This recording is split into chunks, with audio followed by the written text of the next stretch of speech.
That bell is supposed to call everybody to the meeting, and I'm missing. I was going to have this little new member who's 7 years old bring it where he's gone. So we will start the meeting, and they'll come along shortly. I'm going to gavel this meeting down on this gavel block. I'm going to read to you what it says. This gavel block contains a piece of stone from the Norman Bargate of Southampton, presented to the Alden Kindred of America by the Pilgrim Fathers Committee of Southampton on the occasion of the unveiling of the memorial, August 15, 1913. The meeting is so gavelled.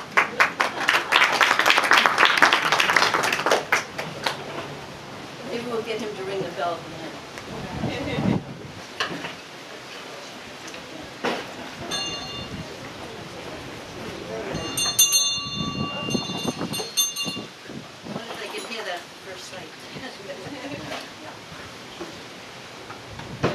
I think they're the first sight because they have not been on the premises before. I'd like to introduce you to Dr. Reverend Peter J. Smith, who is going to give the invocation. And his claim to fame is ministry, but his right hand, Carol, is on our staff and a key member of our staff. So we welcome Reverend Peter Smith.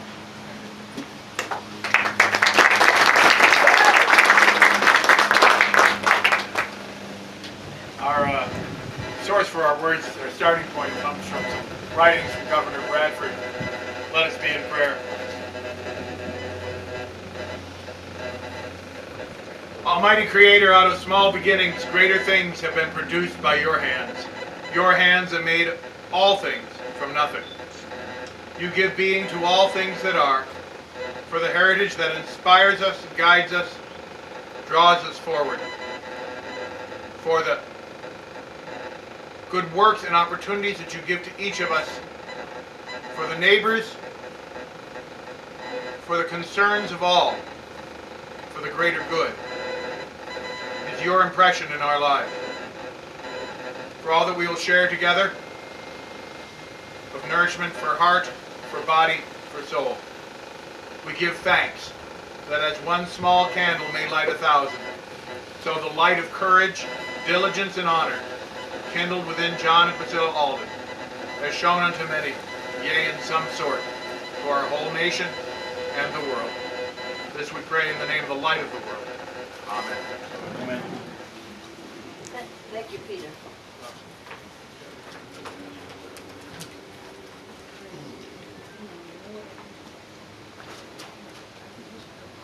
I'm just going to see if I can get rid of the static. Can you hear me still? Peter, maybe it's your electric personality.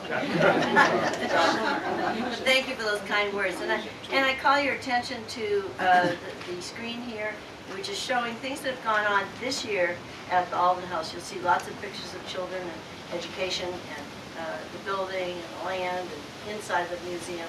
And this will just be rolling along as we go through our machinations of this annual meeting. So it's the 116th annual meeting. We start with the Pledge of Allegiance, and Lilly Campbell has been doing this Pledge of Allegiance a few years, right? About 10 years. So is it tradition? Oh, the 10. Oh, 7 years. Okay. Stand up, Lilly, and lead us to the Pledge of Allegiance. All rise. I pledge allegiance to the flag of the United States of America and to the republic for which it stands, one nation, under God, indivisible, with liberty and justice for all. The first order of business, and I think I've seen everybody, but I'm Pauline Kezer. I'm the president and presiding officer today. And the first order of business is to vote on the minutes that were taken last year. These are in your packets, in your annual report. And I'd entertain a motion to accept those minutes. So moved. Second. So moved. Who moved and who seconded? Second. Who moved it? Okay. Arnold. It's in Kezer. Where's Emily? You're writing this down, okay? Yes, I am. Okay. Good. I'm writing for my phone. I know. Emily's writing her final minutes. She's absconding from the job of secretary, and we have a new one coming in. Anyway, just checking, make sure. Yes, I am. Desiree Mobed joined us in February after a search for a new director.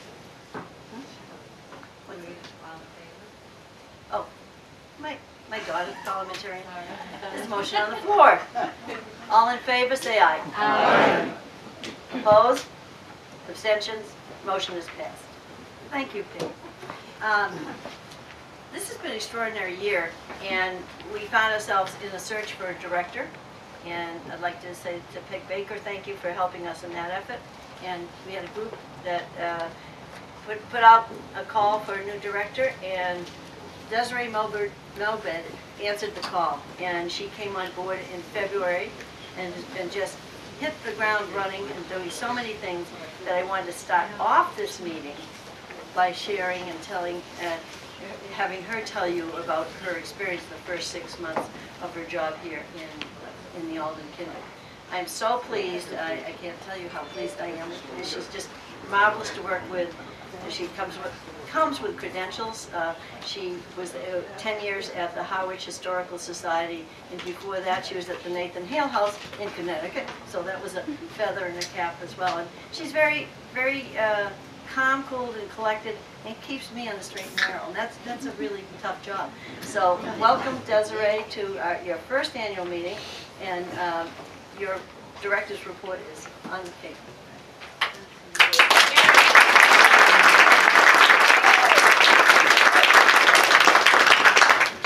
Thank you all very much, and I just want to say you all have given me a warm welcome from the phone calls that I've received and the messages that you've sent and the visits that you've made.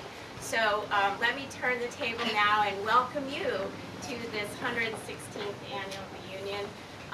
And I understand we have a photo upstairs in the barn of the first annual reunion that was held here on the grounds, and what a great tradition it is. And so far the weather's holding, things are good, and we're just so thrilled to have you all here today. As Pauline said, it has really been quite a year. It came in and you all had bought new property, everything was covered with snow and ice, and all the usual fun of New England and dealing with museums and so forth and so forth. So the first order of business really has been to try to begin incorporating 97 Alden into 105 Alden, and we've done that through clearing some of the land thanks to our wonderful caretaker, and just doing some of the improvements that needed to happen on those cottages so that our tenants would be happy. Please, when you're here today, take a walk over on that property where you see the wood chips down and look back at the house. It's a new view, and it sort of will get your mind going on thinking of the Aldens way back, and that being some of the original land. So please, make sure that you do that while you're here. Also wanted to talk slightly about membership, although you all will have a more formal report about that. As you noticed in your booklets, probably membership is up thanks to your campaign and the wonderful efforts of our membership and fund development, Kristen Larson, who's over here. And they'll have a more complete report, but it's all a good news story. A week doesn't go by when we don't have new members that come in, and of course much interest in genealogy, as Lilly will tell you as well. That's a good sign. It's a good sign. It's all a good sign, I'm sure.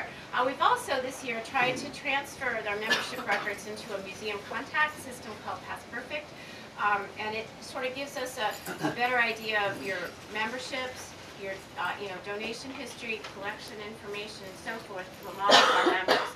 We do have, I think we last counted, right, Gary, over 1,700 contacts with membership. So there are a lot of you to keep up with. But that's also a wonderful story as well.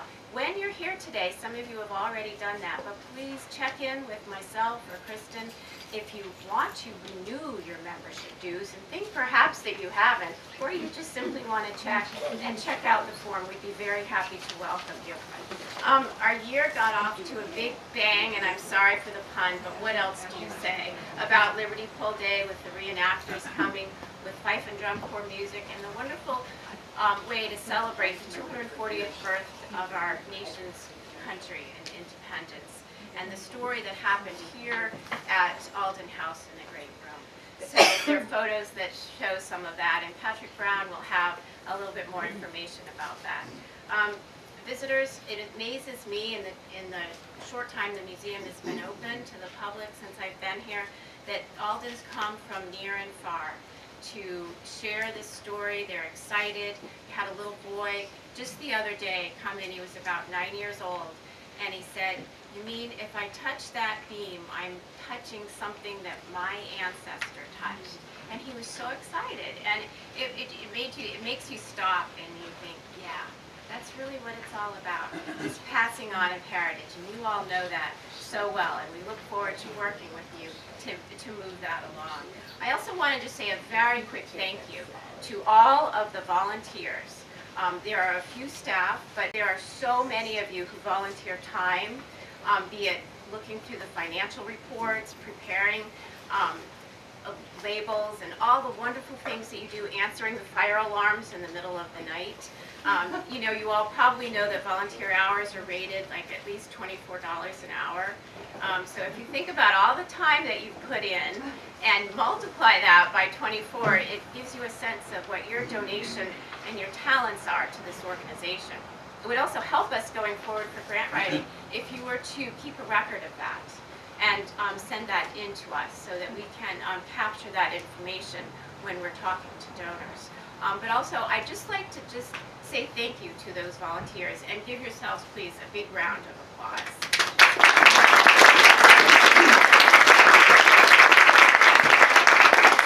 On that note, we have a wonderful program planned for you today. Please visit the house, even if you've been there before. Walk in it again. It's your family house and your story. The gift shop is open, and we have a wonderful and interesting program of history and tours. So enjoy the day, and thank you again.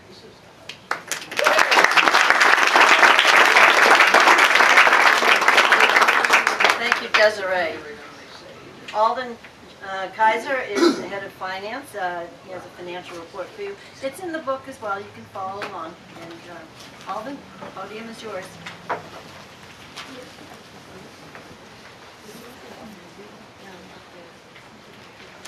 Good morning, everybody.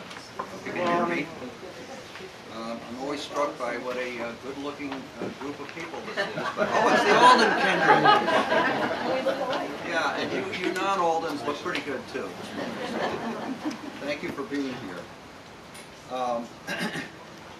I'm probably not part of the wonderful aspect of the program, my report, but I'm giving the Finance Committee report. The Finance Committee is composed of myself, Paul Clemente, Patty, and Pauline, and I don't know whether I missed anybody. Peg said she's going to retire this year from the Finance Committee, so. And we don't get together that much, but in this day of email and electronic information, we get the job done, and it's also, part of that is our great staff that we have in the Alden House that makes it possible for us. We keep our books on QuickBooks, and at the end of the year we have a professional that comes in and makes adjustments to the books to get them sort of close to generally accepted accounting principles. The committee report is in the program. I'm not going to spend a lot of time on it, but the real elephant in the house, and I'm sure Pauline's going to go into more about this, is the property that we bought next year. We're getting pretty big now. Our balance sheet is over $1 million. We've kind of grown up here a little bit. And this property presents huge opportunities, plus it presents some challenges. We had to take a mortgage out. We took a $480,000 mortgage out to help pay for the property, and we're helping to pay for that by renting out the two buildings on the property. Because we're renting them out, the town of Duxbury is making us pay real estate taxes. And it's also possible we might have to pay some federal taxes on the income that we get from those properties. We haven't gotten an interpretation of that. So our financial path is, there is a recommended financial path, and I think we do need to make an effort to pay off that mortgage. Because if we pay off the mortgage, we will not have to collect the rent. If we don't have to collect the rent, we can use those properties for our mission. And if we don't have to collect rent, we also can stop paying taxes to the town of Duxbury. We like Duxbury, but we don't feel like we should be paying taxes to them. And we'll also get rid of the possibility of paying unrelated business income taxes. So for now, we have had to budget to cover the costs. And we have done that. We have a budget that's balanced. And that's pretty much my report. I'm not going to go into great detail in the statement, but if there are any questions, I'd be happy to address them. How would you anticipate paying the mortgage off? Just through a campaign appeal? We're going to have to do some fundraising. Yeah. And Pauline will probably... I think you're gonna hear a little bit more. Yeah, I think I'm going to hear some more about that. We all are. Any other questions? Carol? Do other historic sites in Duxbury or organizations in Duxbury, do they have to pay taxes? Pauline is nodding yes. If they have properties that are rented out, yes, they do. Like the museum has some property over there that's taxed. We did check that out. I will say that the town was trying to help us, and they lowered the assessment on both the buildings, so they gave us kind of a $2,000 break. It's still $6,000 a year, so. Pauline went into Carol? negotiation mode. Carolyn, and we have to do that at Mass Mayflower too. Oh, really? Yes, for the rent, the upstairs rent. Okay. Can I have a motion to accept the finance report? No move. Who moved it? Anybody can move it, you know, if you remember, you don't have to be an officer. It's in second Cleveland. And all in favor of the motion? Aye. Opposed? Abstentions? Motion is carried. Thank you, everybody. I can't say enough about having Alden Kindred on the executive committee of this organization. He's a past president, and he probably knows the finances better than anyone else in this organization, and he's continued to serve and serve and serve. And Alden, thank you. Thank you so much.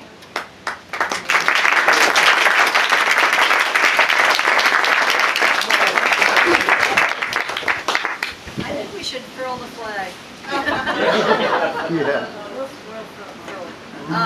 Someone who has also served this organization for many, many years and was past president. Those of you who've been coming to these meetings for years are familiar with the face and the name Linda Osborne. Linda Osborne's got an education report for us. Scholarship.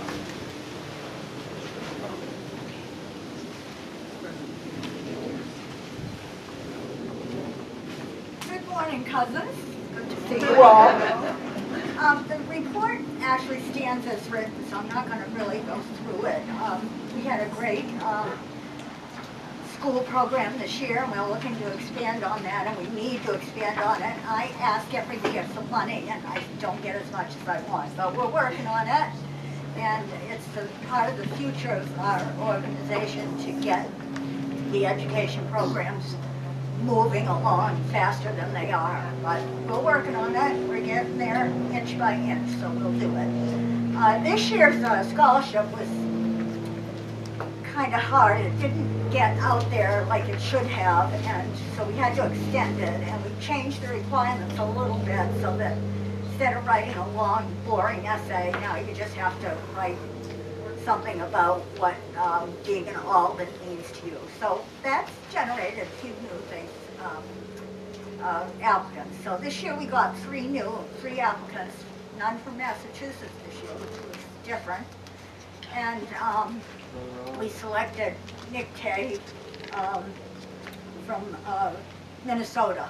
And she couldn't be here today because she's going to school in Vermont and coming to Massachusetts to visit her aunt Pat, who's our treasurer, just before she goes up in August. So I'm not going to read the report. I just want to stress to you that your children, your grandchildren, any nieces, nephews, relatives in your family, if they're members by September 1st of the year previous to, so for this year, they'd have to be members in September 9th of 2015 to be, no, for last year I'm saying. Oh, I'm sorry. For 2015, they would have had to be members by September 1st to be eligible for this year's scholarship. So that means anybody who's not a member this year would have to be by September 1st.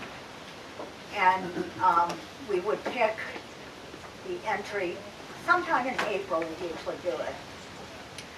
So try to remember that, get them into us. We have a great committee, and it's $1,000. Barbara, it's his dad. It's in memory of him, who was a former president. And Barbara's on the committee, as well as Alicia and Pat. Pat had to not be on the committee this year because she had a relative one. And former member John C. Alden from Chelmsford, his daughter Elizabeth is on the committee. So remember that, and that's the end of my report. Have a great time today, and we'll see you around here. Thank you.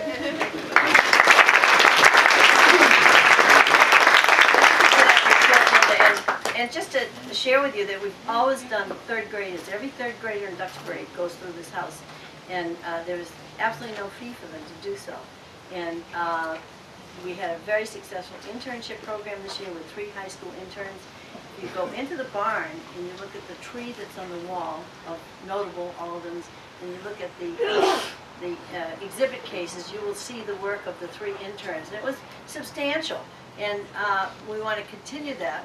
But you know, I said we need to continue it, but we need to fund it.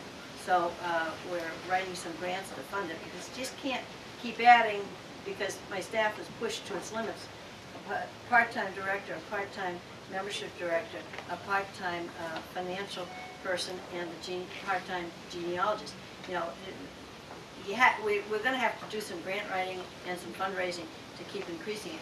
We did, however, increase 3rd grade to 5th graders because the 5th graders studied the American Revolution. It was the 240th year, and we chose purposely to celebrate the American Revolution this year. That's why we have the speaker today on American Revolution as well, because our emphasis is to talk about the Alden property throughout 400 years, not just the very beginning.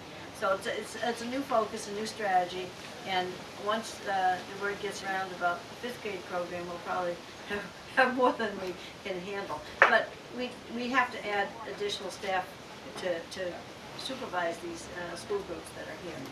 Thank you, Linda, for your work on the scholarship and the education committee. Gary Campbell's going to talk about membership. This is a good report. Thank you, dear. No,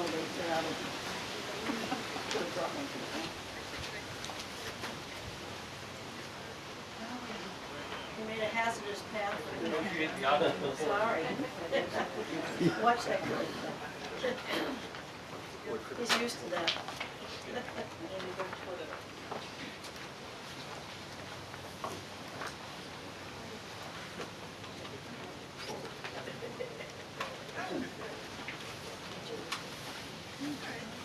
Good morning, everyone. Morning. That's what I like to hear, enthusiasm. For those of you who were here last year and don't recognize me, I'm the same guy. I just lost my beard. After I shaved it off, people told me I looked 10 years younger. So I think I'll grow another one again and shave it off again. Maybe I can shave another 10 years. If only were that easy, right? And now as we go from the silly to the sublime, I'd like to talk about our membership.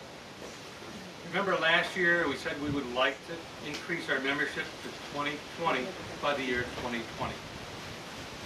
Well, we did a little better than that. Well, we made a big dent in that goal anyway, this past fiscal year.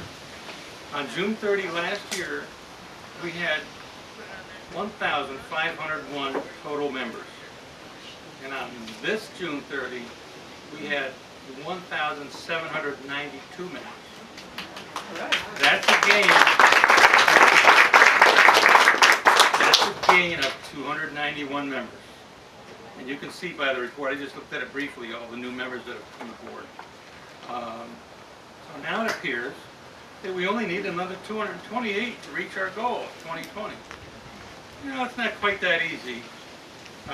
We did lose 11 our members who deceased this past year, which is about average as far as we know. I'm sure there's some that we don't hear about. And we still need to review our database for members who have missed paying their dues. That happens. They will be contacted by phone and or email, and hopefully we can revive most of that. Last time we dropped members was in 2013. We only dropped 39 members, and I think we dropped every 3 years. So that's not very bad. So that won't have much of an effect on our goal if that number remains the same. All in all, these are amazing results compared to the last few years. The changes in our website to allow applying and paying for membership online probably had a great deal to do with that. And also, elimination of our lineage application fee for 5 months may have helped in the lineage area. Our continued use of Facebook publicity in our various events also helps. Our current members bringing in their relatives helps. Everything helps. Remember, our goal is to achieve 2020 members by the year 2020. So I ask all of our members to help us in doing this. Remember, the more members we have, the more new members we can get. So in closing, I'd like to give a big thanks to all of our staff and our volunteers and our directors and officers who helped make this an amazing accomplishment. Thank you.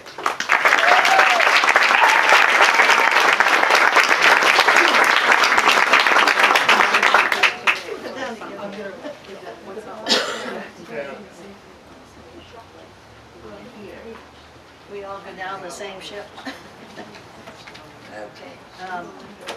And membership is just to conclude their report. So I would like to alter the agenda at this point and call on a member to come up who has something that she wants to give back to the Alden House. And this happens to be my daughter, Pam Kezer Katz. And actually, it's one of the treasures in our family that I had given to her, and I took it back. And so I said, it belongs in the house, and so I said, why don't you come and give it back, because I took it from her. So, Pamela, you're on. Come on. Kristen, do we have the Okay. All right, so I didn't prepare anything, to be really quick. Yes, she did give this to me. It did end up in my bedroom years ago, and then I made the mistake of moving and having her hold on to a few of my things, none of which came back, by the way. And this one was in her home. She was going to give it back, and we decided, just like she did with the high boy that's in the house, if no one's seen that, I think you all probably know. That was in our house, and with 3 daughters, how do you pick one to give it to or leave it to? And she felt it belonged back in the house, and I think this does as well. This was made, do we know the year that it was made?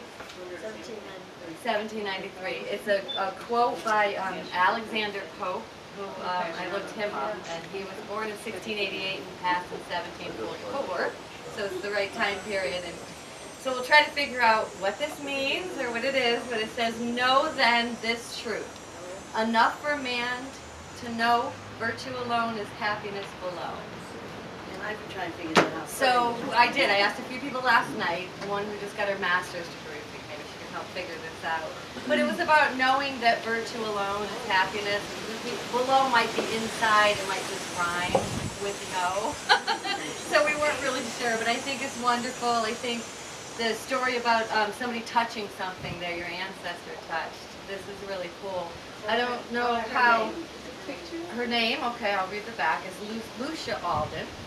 And she was the daughter of Judah Alden. Is that the tombstone that we see in the picture?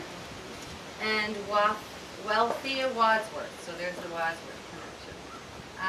And Lucia or Lucinda, we're not sure. Is that the same name? Yeah. Lucia Smith Alden, was born in Duxbury on December 5th, 1780. She died February 2nd, 1858. No place, but I'm sure it was somewhere. She's likely buried in Mayflower Cemetery, as they list the gravesite as Lot 4, Grave 3, Oak Avenue. There might know. Lucia married Captain Sylvanus Smith, so Lucinda Smith Smith is what she became, oddly enough, in Duxbury on the 30th of September 1804, and she and her husband had no children, so it ended up with this child somehow, and so it's going back into the house today. So, thank you very much.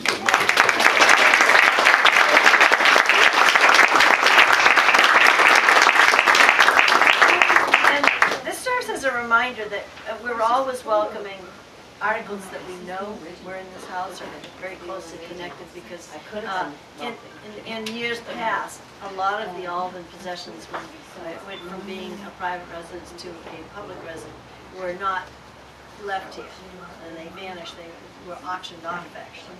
So we welcome that, and you know, it was hard for me. I had three main pieces of furniture, and I had three daughters. They were not of equal value, but something always told me that I should never separate those three pieces. So the three pieces came back, and now piece by piece I'm finding other things that come back. And if you find anything like that, if you think this is a good resting place, please contact us, because that's how we'll grow our collection. So thank you, Pam, for doing that. Development Committee, I'm going to call on Jeff Dowling, our chair, and Kristen Larson, who is the staff to this committee, and our development manager as well. The dynamic duo, here they are.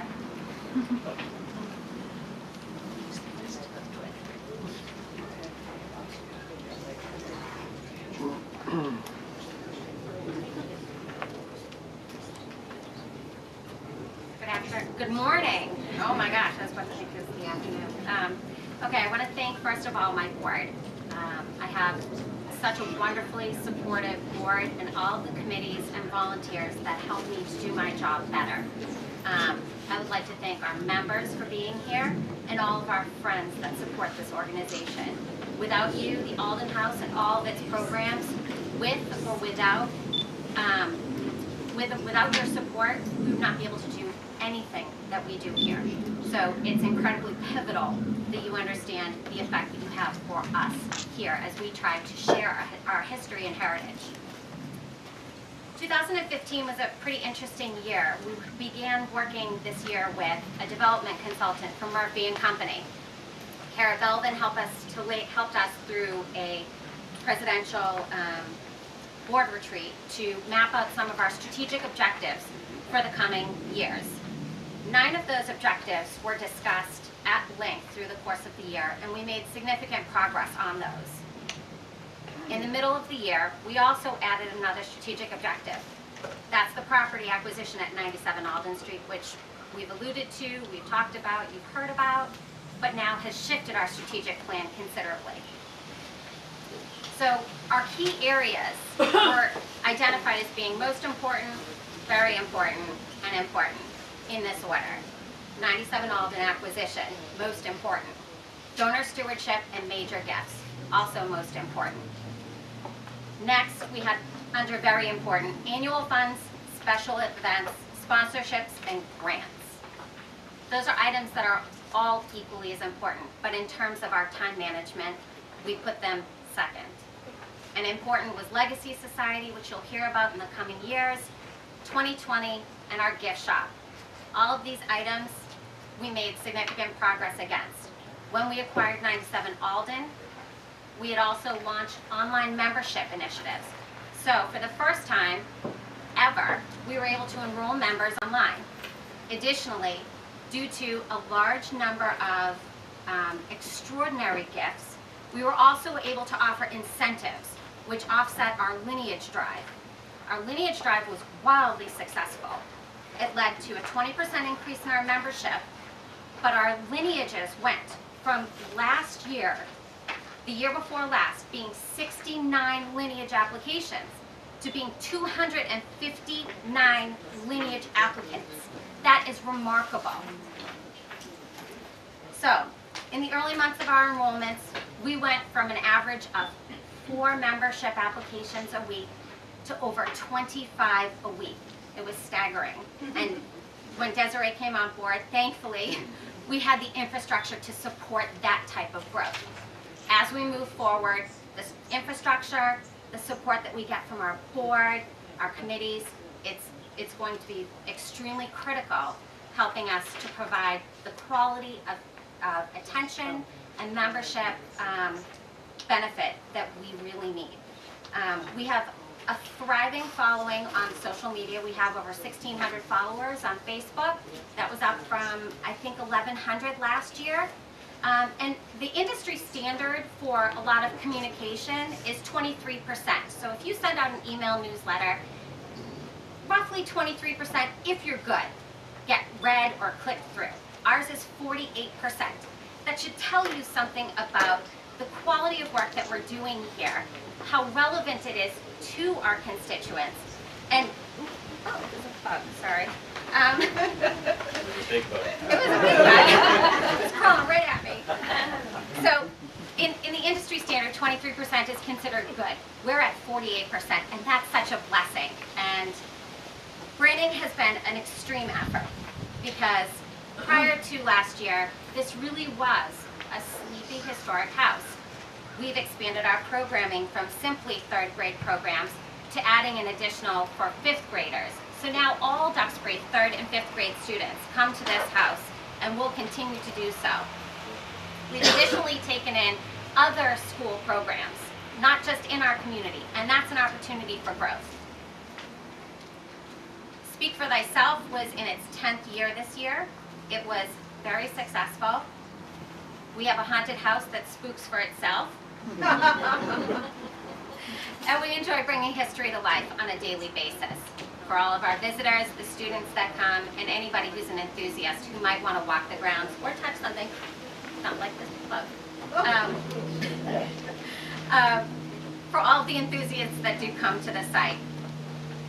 It's our mission to provide the local and virtual programs that bring history to life through the educational and recreational opportunities in the very place where early American history and Alden history and heritage happened. That's here. It's the magic of this place. History is defined as the branch of knowledge dealing with past events. Alden Kindred America is uniquely poised as we reclaimed the 97 Alden portion of our original 1627 land grant, which, as we plan for the possibilities for site integration, expanded programming, and impending 2020 celebrations, will rely on each of you, your unique talents, your treasure, and your time. Now I introduce Jeff Dowling, who is my committee member.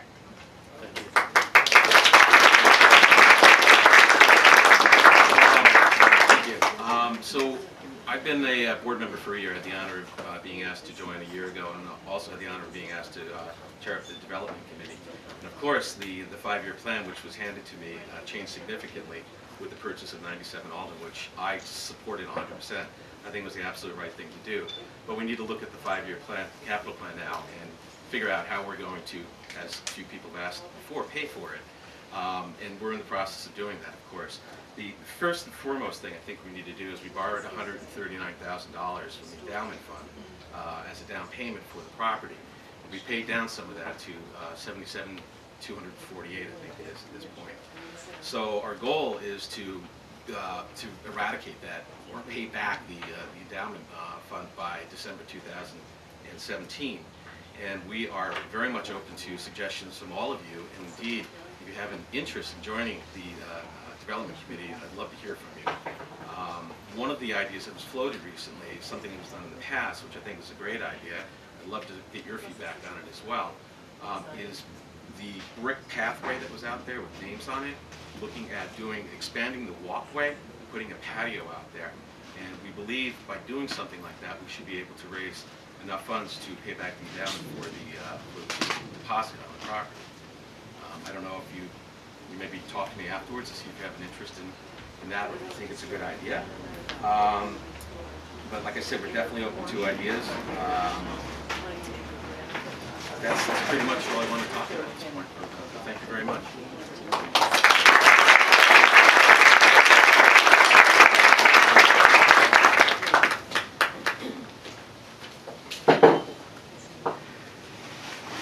Thank you. And I want to reiterate that we really are interested in your input. And I know that in the past, people sort of like things, like we wanted to reshingle the house, people bought, a bundle of shingles. And that walk has been very successful. So just knowing that, we think this might be a way that we could eradicate the $77,000 to put back into the endowment. So please give us your feedback on this during lunch. Great idea, terrible idea, why don't you do this instead? We really need you to talk with us. Okay, moving right along, our genealogist is Lilly Cleveland. Lilly, you've done an outstanding job this year. As you heard in the last report, we got flooded, Isn't this great? We're up online, but then, phew, the snowfall came in, and you stayed calm, you helped people, you gave them what they needed, and not too much and not too little. You've done a wonderful job in processing these folks into this. And how many people talked to Lilly this year sometime? Quite a few, yes, with arms raised high. Lilly Cleveland, our genealogist.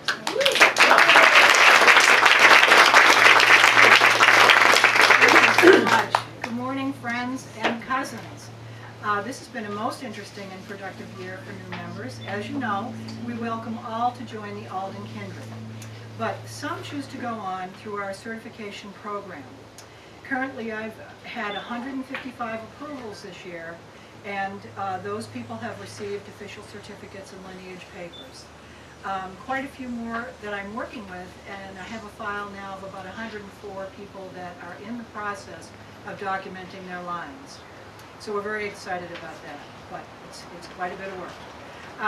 What does that mean? Documenting a line means collecting birth, marriage, and death certificates for all generations going back to an approved ancestor in our Silver Book series. This can be quite a daunting task, and it's very confusing if you've never done it. So I'm very happy to guide those in the process and research difficult generations for them as my time permits. All applicants are now set up in our database immediately, and I file share electronically from our office and also from Dropbox. Each will receive their own email folder in our computer system, so I'm able to keep track of not only their progress, but my recent communications with them. So it makes it very, very easy in a lot of ways. Recently, we've had our database on and offline. Right now, our 2006 edition of the Generations 1 through 8 CD are online at www.alden.org. So it's really a nice thing for new people. It is intended as a guide, but does not replace the need for documentation in your folders. So, but it can be extremely useful to people out on the web who are trying to find their connections to John and Priscilla Alden. And we do share much of that resource free, which is also a unique feature of the Alden Kindred of America. And new members, whether they pursue lineage certification or not, hear from us immediately and receive full benefits and their packet right away. I would like to congratulate all new certified lineage members here for their first annual reunion of the Alden Kindred. Very good job. It's not easy. So glad you could join us today, and happy reunion to you.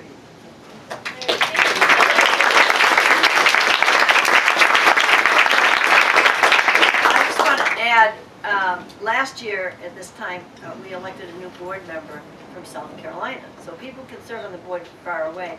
And we communicate electronically. But I am delighted that this person is here today for the first time, Adrian Sumner. Adrian has a Facebook page called Descendants of John and Priscilla Alden. And she manages this Facebook page. She allows you to belong. No, we're not allowed to. Allows you to belong. I don't for anybody, and I just want to say thank you to Go everybody. ahead, tell us It's what you such an do. incredible community. committee, I started it because I wanted to meet my cousins. I was born and raised in Alaska. It's really, really far. And I'm like, there must be more of us. And there were so many, and so many people are on there, and we're all coming together and talking, and they're from all over, because a lot of it is focused here, but there's so many spread throughout the country and throughout the world, and in our group we have them from all over, and everybody gets to come on and talk about it, and all the excitement, and the new members who are coming, and I can't tell you how many folks didn't know what the Alden Kindred was when we started, and I went to my first South Carolina, we just moved from LA to South Carolina, but my first South Carolina Mayflower meeting, I sat next to some Alden folks, and they were like, what's the Alden Kindred? That's why she's on our board. So it's been great. It's just a great community, everybody talking. I'm hoping at some point we even talked about getting satellite groups. How many members are in your Facebook We're group? around 1,200 now, and it's just growing. I'm getting applicants every day. I bet everybody. Did you? Oh, wonderful, wonderful. I bet everybody. I go through everyone. I think we've had one spam like 4 years ago. Never again. I'm on top of it. She is on top of it. Pardon? Do you need to be Sunday? No, well, I like most everybody. I would say at least 99% are Aldens in there. But there are a few folks who are just really like, there's a guy who has written several books on the Mayflowers and focused on the Aldens. I'll stand up. And he's in there, and artists, and they're all involved, and they post their work, and it's really exciting. But it's just been so great to meet so many folks and get to see the faces finally that go with a lot of them. And just, it's particularly good because our future is the young ones coming up. And that's the way to meet them, so that we continue to grow and get bigger and bigger, and that's the way to do it. Sure, I wasn't actually speaking, but... Go ahead. Oh, what is the Facebook address? It's called Mayflower Descendants of John Alden and Priscilla Mullins. That's Mayflower Descendants of John Alden and Priscilla Alden. I want her to have her full name, because she did a lot of work to get us all here. But we make sure to share everything that's going on here, and of course Kristen, everybody's doing an amazing job, and so grateful. And Lilly, oh my gosh. I not only does everybody talk about how to get into Alden Kindred, but then I get so many messages, personal messages a day. What do I do? What do I do? I'm like, Lilly! So thank you. Sorry. So just trying to reach the younger generations and make sure we continue to grow and get bigger and bigger and get the word out.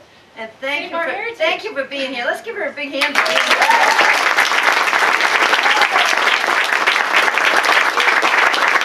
I really just have to add to that genealogical report with that, because I read it on a daily basis, and I respond, and Lily's right there responding, and everybody helps everybody else, and they all go back to Adrian, what do you think? And she answers them. She babysits this site, and you're... Well, they're your cousins. friends. Every day I'm like, hey cousins, so this is what's happening. It's our family. How great. I'm an only child. So it's very exciting to be around so many people. It's wonderful.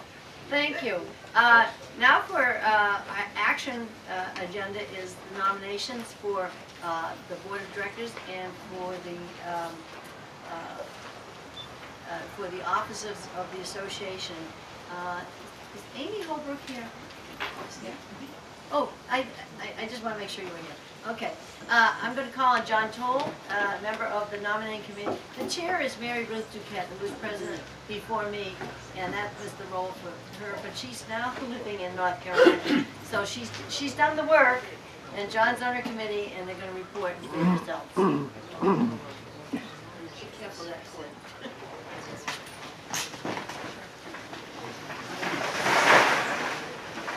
Thank you, Pauline. I'd like to add my personal thanks to Adrian Summers, who's been a member for many years and followed Adrian, and it's good to finally meet you. Welcome to the board. We're fortunate this year to have 3 very well qualified new members to the board. I have their CVs. I'm not going to read their entire curriculum vitae, but I'm going to hit some highlights. Amy K. Holbrook has been a resident of Duxbury since 1994. Stand up, Amy, so we can see you. Amy K. Holbrook. Yep. She's been a member of the Kindred for 9 years, works in the special education department at Duxbury High School, and is a private writing tutor.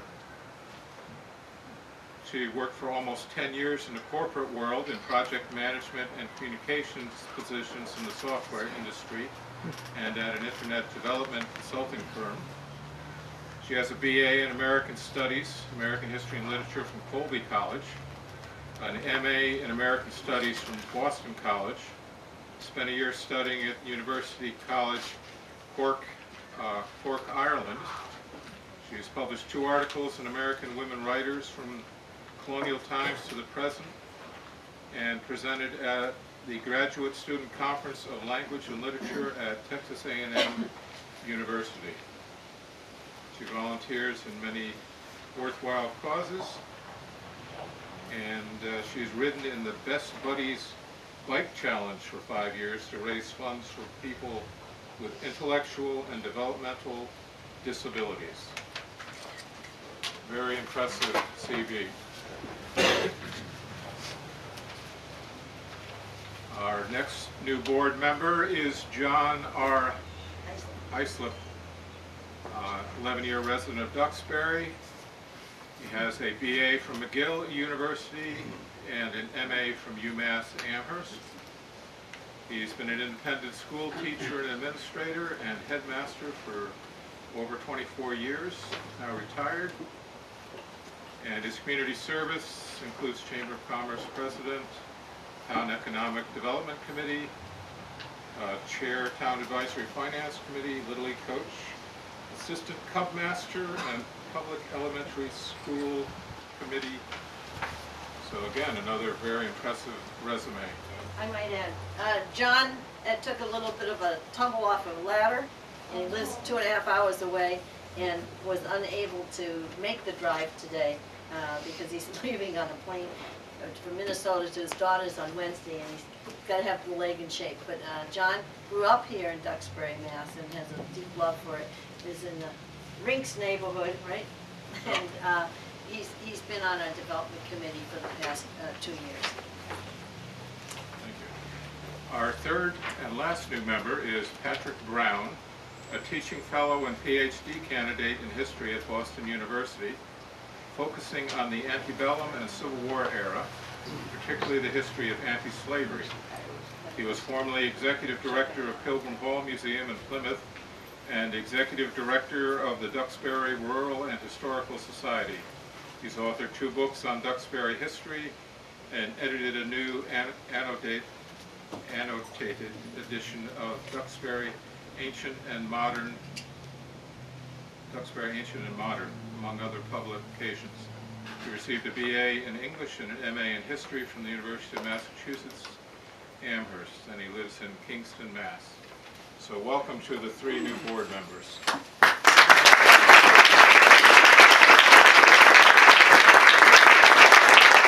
Okay, you're not officially board members until you're elected, but I think you're a shoo-in. Okay, these are the reports of the nominating committee. President Pauline R. Kezer, second term.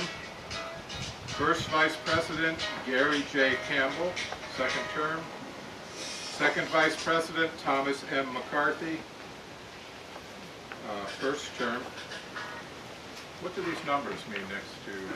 Yeah, it means he's in his first term of 3 years and in the 3rd year of his first term.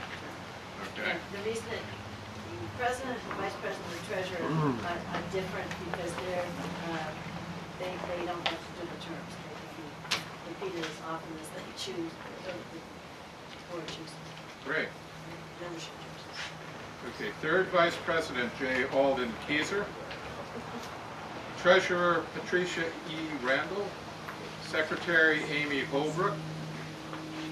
Members at large Patrick J. Browne, first term. Emily Zoltowski, second term.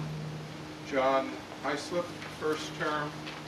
Paul Clementi Jr., first term. Lilly Cleveland, genealogist, 2nd term. Jeffrey Dowling, 1st term. Linda J. Osborne, 1st term. Terry Reiber, 1st term. Jerry Roberts, 1st term. Adrian Sumner, 1st term. John Bradford Towle, 2nd term.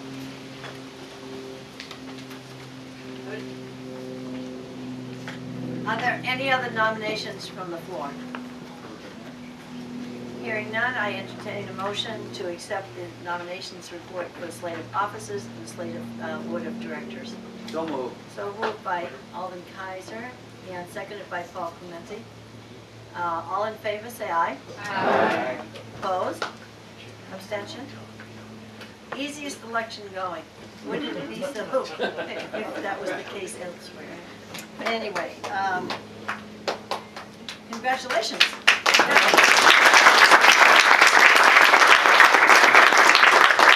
All the people on the board that are here in offices, please stand or raise your arm, whichever is more convenient. Linda, Adrian, Gary, Alden, Lilly, Jeff.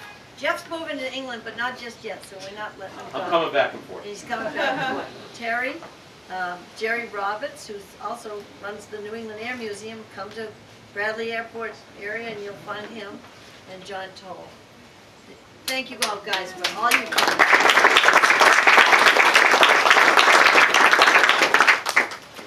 Okay, time for my report and then a little discussion about possibilities. A year ago, as we gathered under this tent, we passed some bylaw changes and talked about the possibility of buying that property. As you know, it's happened. We also decided on a membership initiative for memberships and lineage to increase our membership, and it's happened. We also reviewed a strategic plan that would leave us in a strong position to be a key player, especially in Duxbury and 2020. And I can tell you that Desiree is serving on the local committee on their board and is a key member of that group. You elected some new board members and officers and expressed your support for the direction that we're headed. And you made it clear that we should really try hard to get the property next door. And I have to do a shout out to Carolyn, who stood up and said, my former husband, George Bingham, insists that we get that property. And she ignited the meeting, and we love having you, and we love having you back here today. Thank you so much. It's been quite a year. As I said, we did purchase that. I think you've heard a lot about the 97 Alden and the fact that the very first step is to take the money we took out of our endowment to put down over there that we replaced in the endowment. And that's the first financial step that we need to take. And we're going to find a way to do that by the end of the calendar year of 2017. As we charted a new course, we led us to our new director. Of course, you know, I'm thrilled about that, and she's doing a wonderful job. And Carol Smith, I got to say, where are you, Carol? Well, way in the back she was. Carol just happened to be coming to the Alden Kindred because the rug hookers were meeting upstairs, and she was new to the area, and she joined the rug hookers. And she just happened to stick her neck into the office downstairs and said, I'm new to the area. Do you need any help in here? And this was after the director left, so we had no director. We had Kristen part-time, and Bonnie Conant, who's been here for years, was undergoing surgery that was going to take her out of the picture for a long time. First words out of our mouth, do you know QuickBooks? And she said, yes. And we said, done. And so she had moved here because her husband took on a new parish in Hull, right? Hanson. Hanson. There are all these H words, Hanson. And we are so glad that, Carol, you came aboard. And I feel very confident that the numbers in your book are based on exact cash, and it's a cash budget, and I couldn't be happier. That was not an easy task to straighten out all the categories, and your help and your dedication. And she's one of these people who comes in and does her job, just her job, and gets it done. It's wonderful. So thank you. And Kim, and it was great. Yeah. Kim Martin is our other essential ingredient. She's our accountant, and she was laid up with a hip injury all year. So it's been a wild ride, but somehow it's all come out. And we've got the largest membership growth in my history, and we've made it so that anybody can be a pilgrim.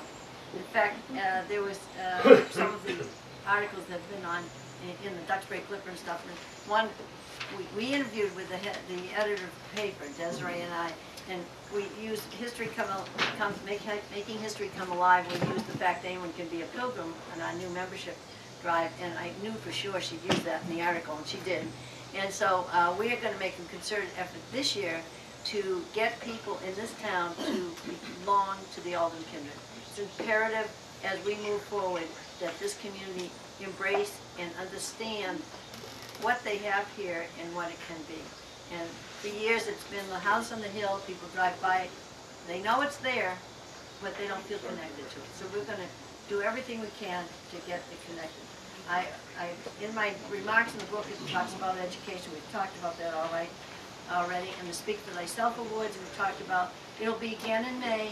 This is a signature event for us. If anybody's in the area towards the end of May, we honor 3, 4, and sometimes 5 people, women, who have spoken on, like Priscilla, for herself, for themselves or for others. And we've found some extraordinary women to honor in this way. And last year, it was the 10th year, we added an Aspiring Priscilla Award for a high school young woman who had, in her school years, shown such leadership promise and more to come in her future life. And that was a nice new thing to do, and we're going to continue to have the Aspiring Priscilla Award. Now, I'm watching my clock, so we have plenty of time, and I'm watching it because the weather report keeps changing a bit, and we expect some rain later this afternoon. But I want to have a discussion with all of you about Alden possibilities. We've talked about a lot of things. I'm going to put up some drawings on this easel that you probably will not be able to see, but I'm going to leave them up there. In the effort to look at these 2 pieces of property, the first thing we did was look at all the maps of this property and how they could fit together. And my friend Bill Thayer, who's sitting over there, and he was the architect of this barn quite a number of years ago, has come back into the fold to lend us his expertise in his retirement years, and his expertise is wanted, needed, loved, and cherished. And he began to look at these 2 properties, the topography, the shapes, and it's really interesting, like 2 puzzle pieces.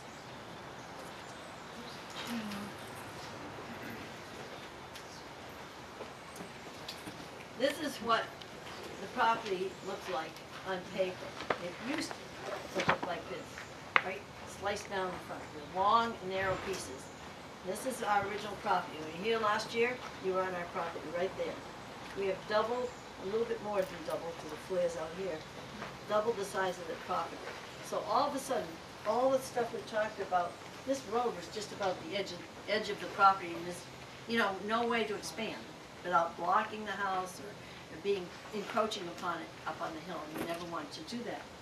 So all this mapping was looked at as far as topography and everything else. And in May, at our board meeting, Bill Thayer walks in with this plan. And it was interesting because he had like 4 copies, so we were 3 or 4 to a copy. All the board saw it at exactly the same time, myself included. We all looked at the drawing. We said, oh my God, we hadn't really thought about this total property and what it could be. And it's so interesting because just following the green, we have a big driveway over there. It actually, it could extend all the way back here. It goes right by the edge of that property. We have a driveway here. So the first thing he did was think of a U, in and out, which is, because I'll tell you, you come up on this driveway very fast when you come down the road. My husband almost goes by it every single time. Don't forget to turn. So looking at this property as a whole, this is the barn that we exist now, and that's the house. And that's the little cottage, caretaker cottage behind. And that's all we were. But now we have the farmhouse built in about 1913, 2 bedrooms, lived in by our wonderful landscaper, cleaning service, snow plowing, etc. And that's another manna from heaven rental, let me tell you. And he manages our properties. and then we had the barn, which is the one-bedroom apartment. And then we have all this big space in here. And we've talked about what could be in this space. And these are nothing that we voted on, nothing in solid at all. This is a think stage, thinking about what we could do. And in this view, they had a new barn. And, not that we wouldn't use the old one, because we filled to the brim there right now. But a new building of some sort here that would be able to allow us to expand our programming, expand our ability to serve the community by having a facility that people could rent and use, which would certainly help us in terms of how we would support such a need. And possibility of a cooperage, a possibility of some fields, all these different things. There, you know, we farmed here, at Alden's farm. We really need to plant some corn in the old-fashioned way and do all those kinds of things and have that kind of a program as well. And then Bill, in his wonderful way, said, you can't just show people one picture. I go, whoa. You can't show people one picture. So then he drew another 2 pictures, which did some different things. That one took the little cottage that's behind here because he wanted the house to be, I said, put it over here. And something that's attached to the barn, like another facility there. Or one that didn't attach but was closer. So then we had some parking that was out here. And all these trees and everything here, nothing here is historic. The trees came long after the property was open farmland. That's the historic part. So, and these, I'm told, are Norfolk maples that are invading Massachusetts, and people love to take them down. So that's a good thing. So we can do some clearing without any kinds of historical implication.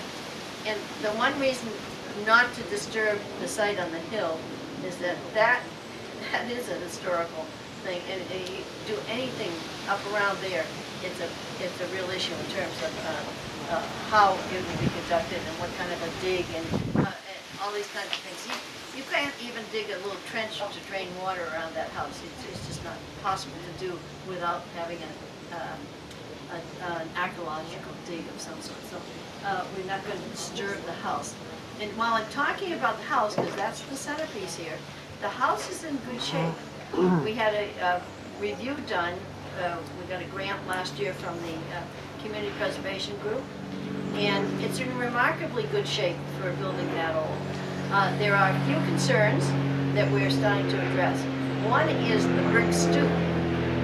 Hopefully, when you come back here next year, the brick stoop will not be there. It will be replaced by wood, and it'll be treated wood, and it'll be slatted so that the drainage doesn't go into the bottom part of the shingles of the house. That's the big problem.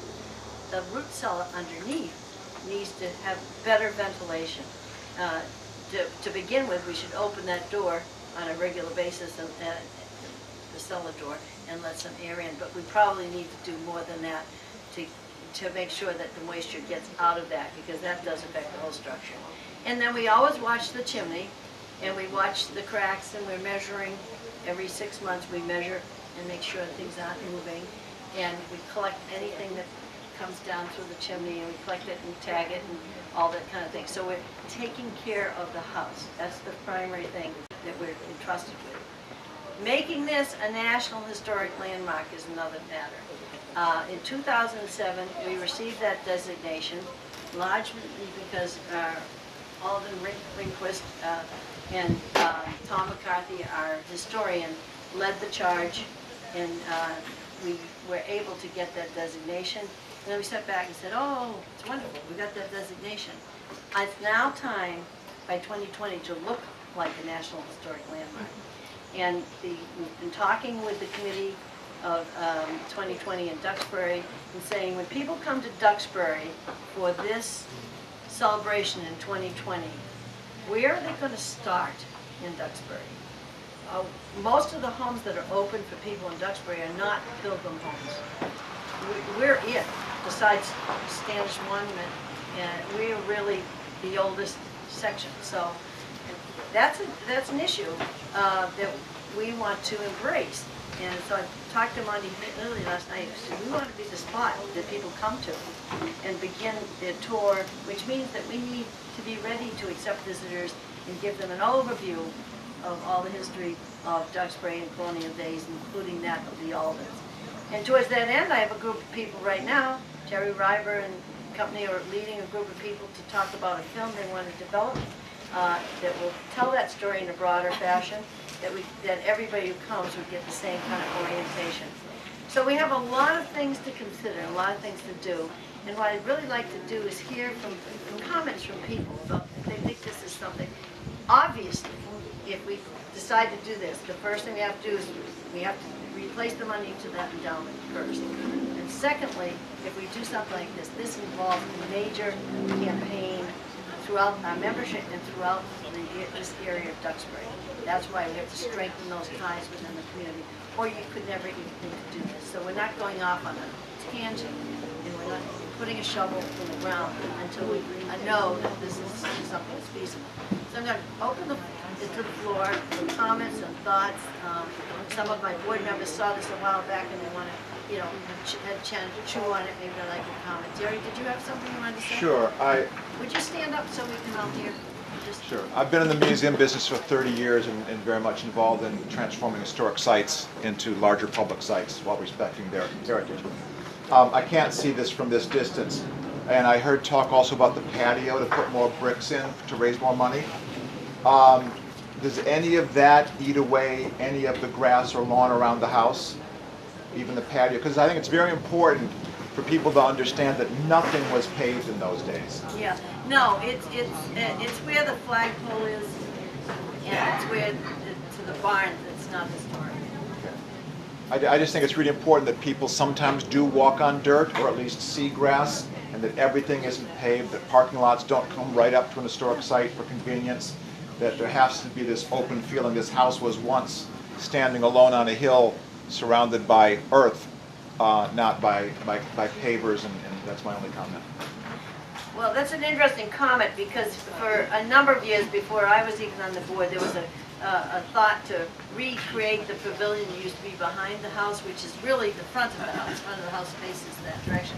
And I think it's the consensus of the board at this point, we shouldn't touch the hill. The hill Right. should be, that So house needs to sit on top of that Right. uncluttered. In fact, that's one of the uncluttering was one of the reasons that Bill Thayer thought about taking that little house behind it and putting it over here because it didn't really belong there. But that's a discussion for another day too, but yes, So the big lawn where all the historic pictures of the families gathered and we still gather, that hill's not going to be... stay, we think that's imperative to stay looking that way. Great.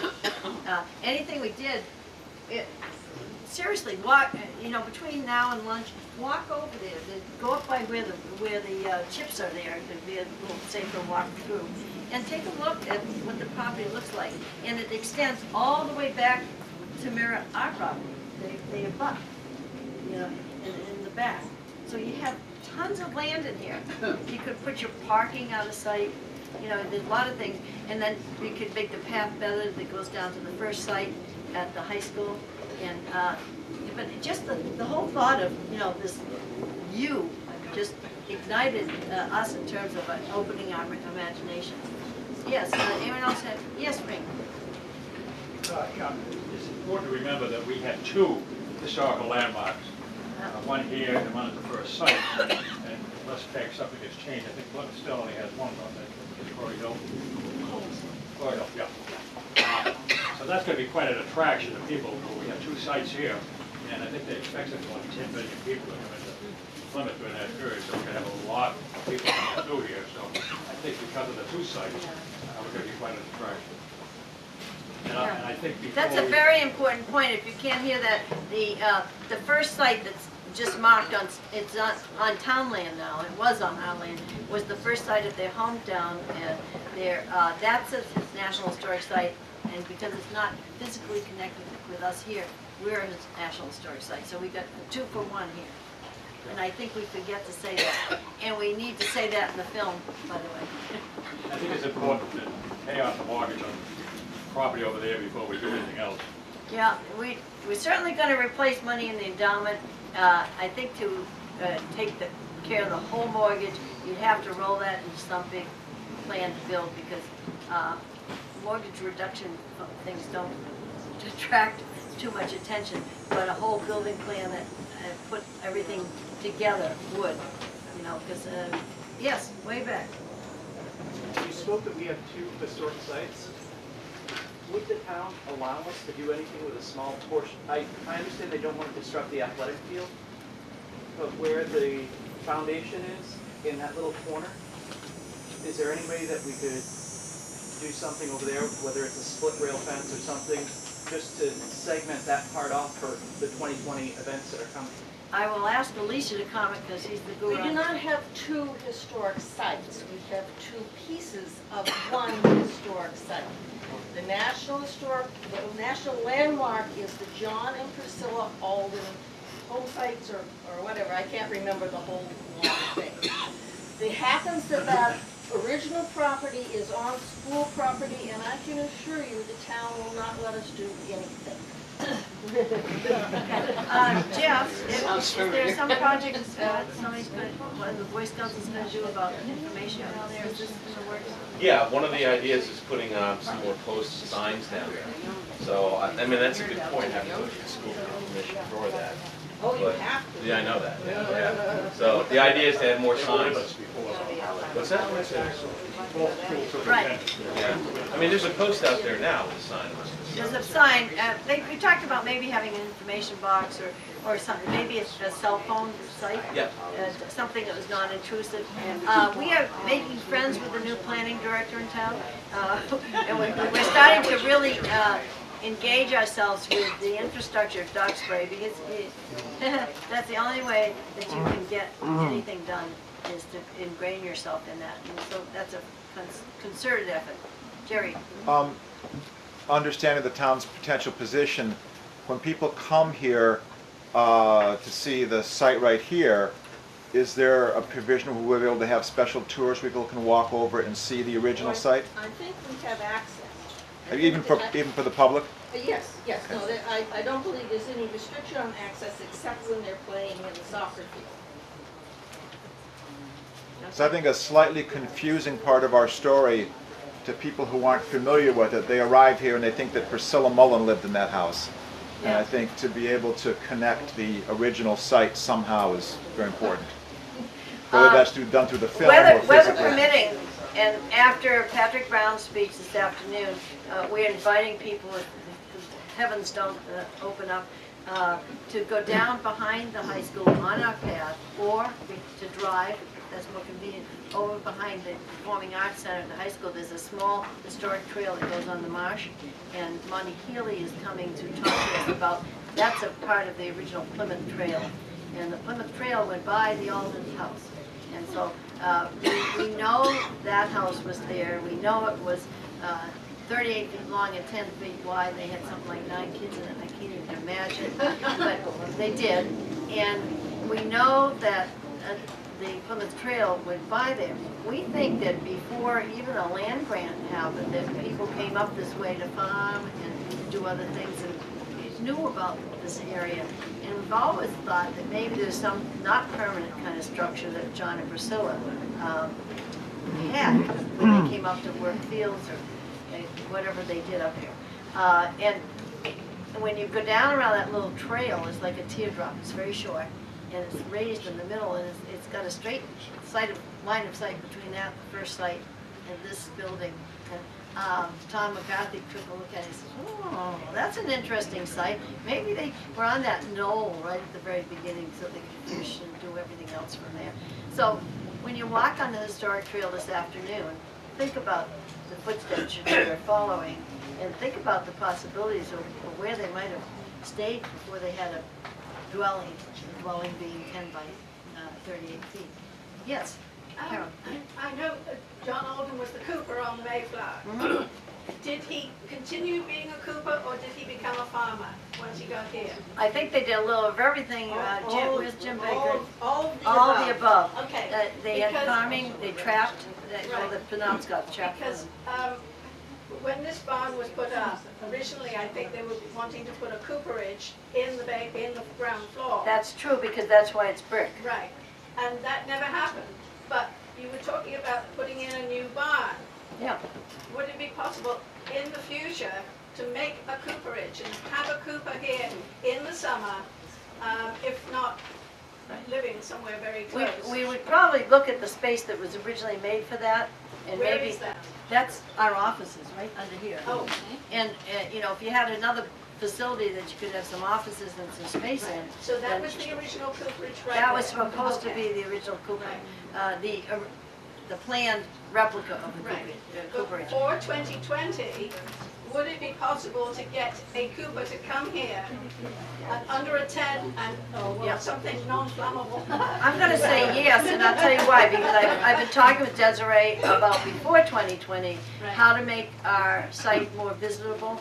And one of the things we want to do is want to write a little grant this year that would give us funds to have the women come in and use the flax and show us how to make linen on one weekend, a cooper here another weekend, a broom maker the next week. Something interesting that you could advertise to bring people in for that particular event.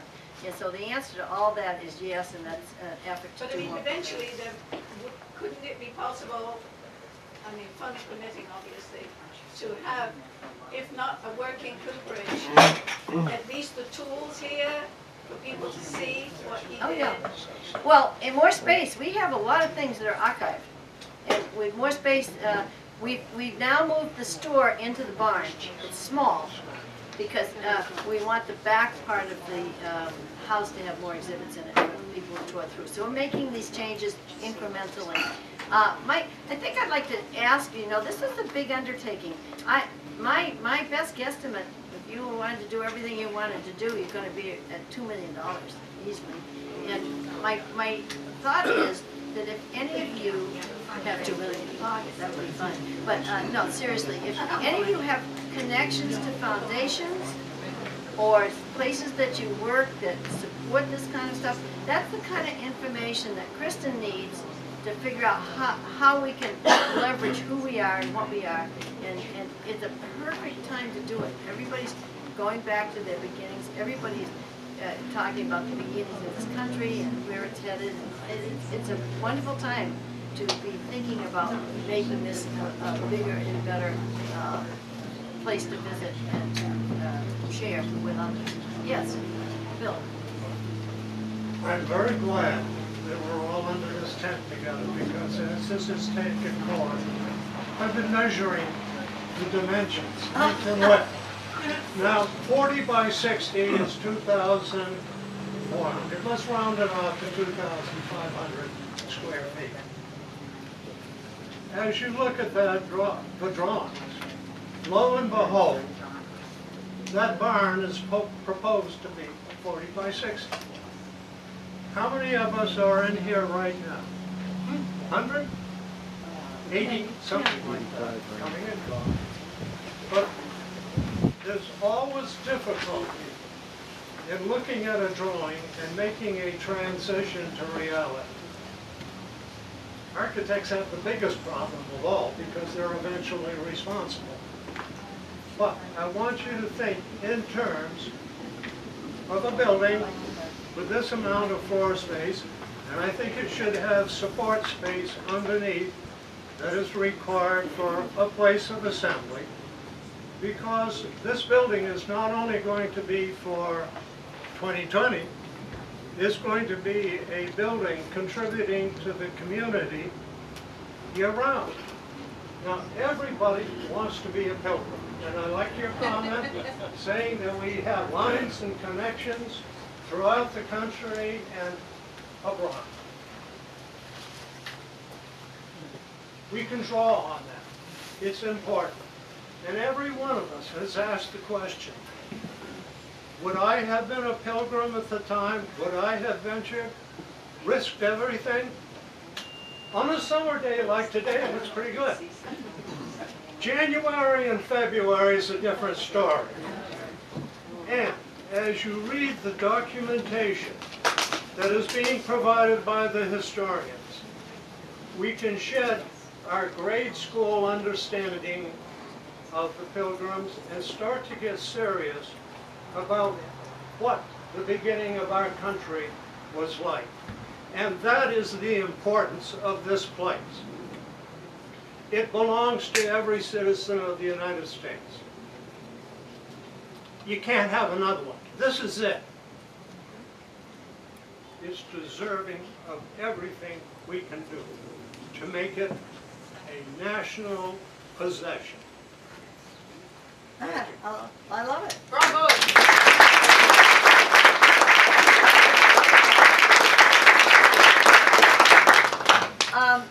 Anyone else want to make comments? It's hard to follow, but you're certainly welcome to. Yes, sure. It's hard to get up on those things. What are you going to be able to collect money-wise in 2020? You mean for You know, donations? for people who come here to look around at it.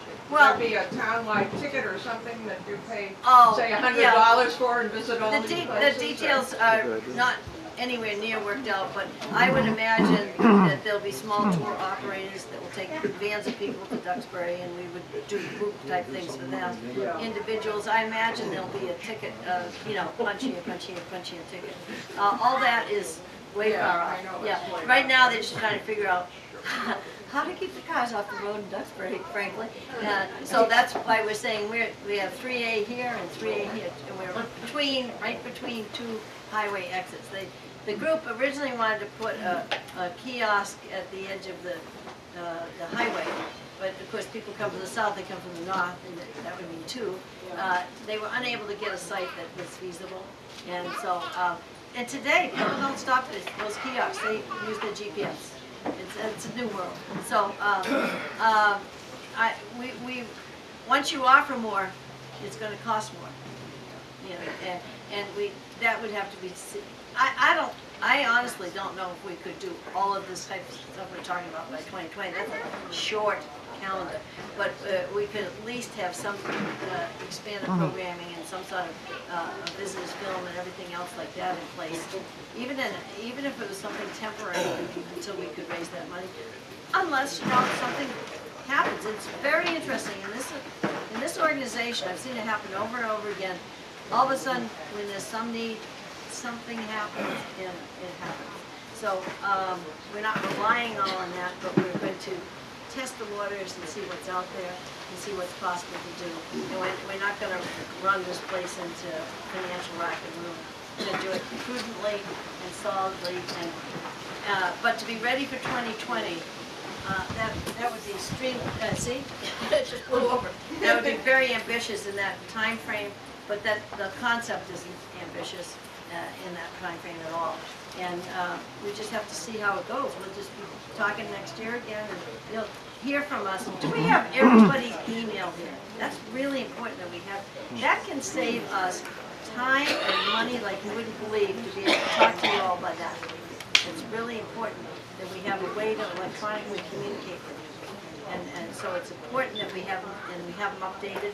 So once in a while, when you're checking in on something, make sure your data is correct in our system. Because we took it from another system, put it in a new system. It doesn't change the data. If there's something incorrect in that, we need to make it correct. Also, if you come in on PayPal, the records may show a business address or, a different email than you'd rather us use for this type of purpose. So we're going to be working with the membership committee to work on some of those updates as well. I would pretty much have, I think, most of your emails for your registration here, but please do. We're only as good, lightly, I say that lightly, as the information, of course, that you've provided for us, and we're always updating it. So we've always wanted to be, what was it, Vanna White. Vanna White. No, I'm not fit. She's skinny. Anyway, every year the rug hookers who use our house do design and make collectively the rug for us. I think you've been seeing them up on the screen. The fish, the hat. We have this is a 15th rug, and every year we raffle it off. And I have to tell you, this is the last rug. The rug hookers are changing their game plan and meeting at the home of Olga Rothschild. I think it's easier for them at this point. Senior at the seniors. And so they've done this last rug, and we put this out. We get bids from all over the country, and some are from California or last time. Tickets are $10 for 3, and we're going to do this after lunch. So I'm going to put it over by the table, and you can buy raffle tickets and make sure that you get the last of the booked rugs, and they're pretty unique. Here's one. Come on, everybody, get ready. Okay, on a count of 3. We've got 1, 2, 3. Oh, nope, sorry, turned it off. It's not my camera. That was good fun. Okay, are you really ready this time? Okay, 1, 2, 3. May I have your attention? The roll call is about to begin. If you had somebody at your table that was here earlier that has lost a couple of people, if you know where they're from, you can let us know. Okay? Here's Terry Reiber. Thank you, Pauline. Here's the roll call. First question I have is you here? No.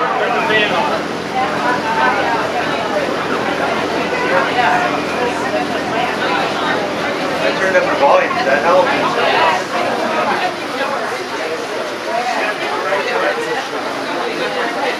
Yeah.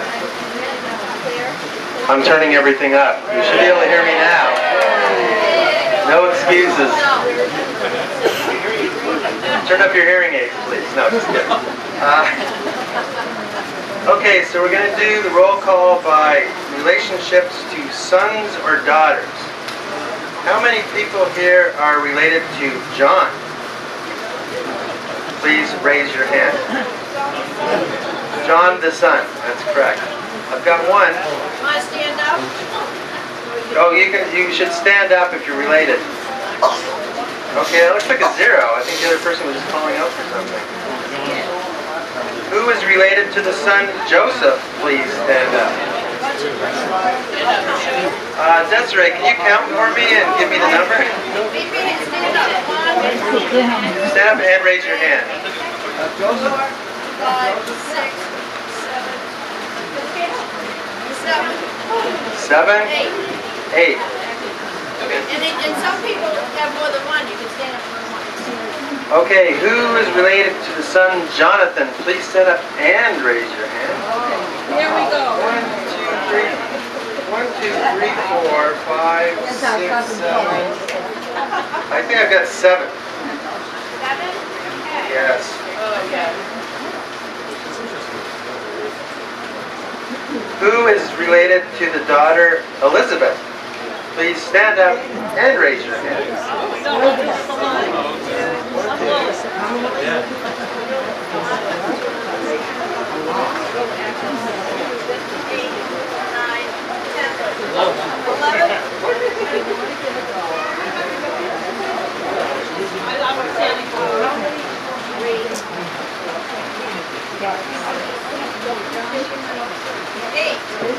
Eight.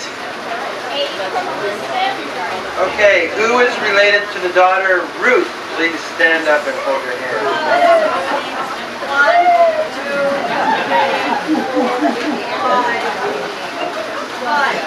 5. Who is related to the daughter Sarah? Please stand up and raise your hand. Ooh, popular.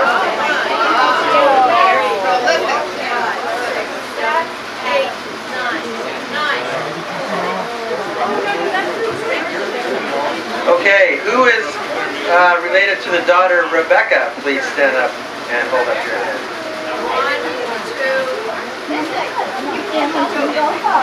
2 for Rebecca.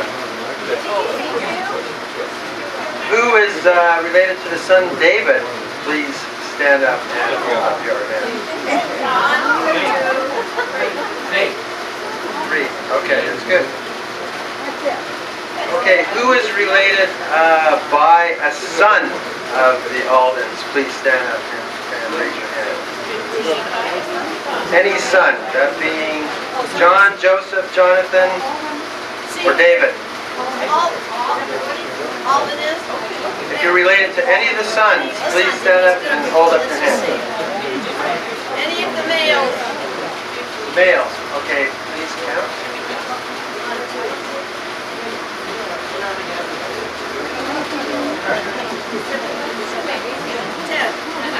Ten by son. Okay, and how many by daughter is related? Ah, there we go.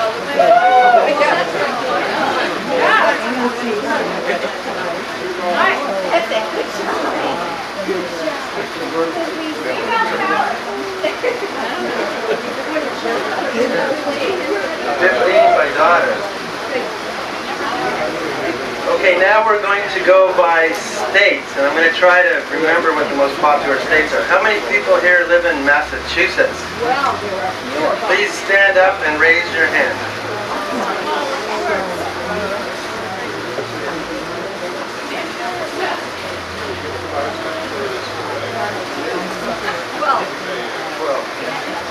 How many?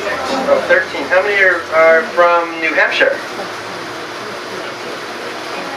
New Hampshire. You from New Hampshire or you Florida? How about Maine? Maine. You have 3. 3 from Maine. How many from Rhode Island? 1. Rhode Island. Woohoo! Woohoo! Look at that, huh? Wow, that's great. How about, I know this is popular, Connecticut. 1, 2, 3, 4. 5, 6. How about Vermont? How about Cambridge? Just joking. Massachusetts joke. New York State. 1, 2, 3, 4, 5. How about Pennsylvania?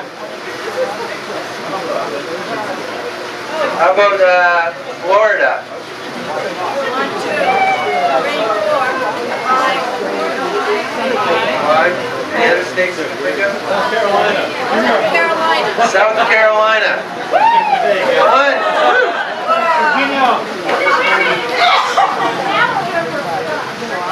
Where are you living right now? Virginia. How many from Virginia?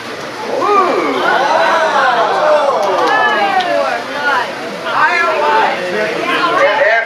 Arizona. Are you from Arizona? Currently living in Arizona. 2 people. Anybody we didn't call? Iowa, the Cornhuskers. Woo! No, that's Nebraska. Oh, sorry.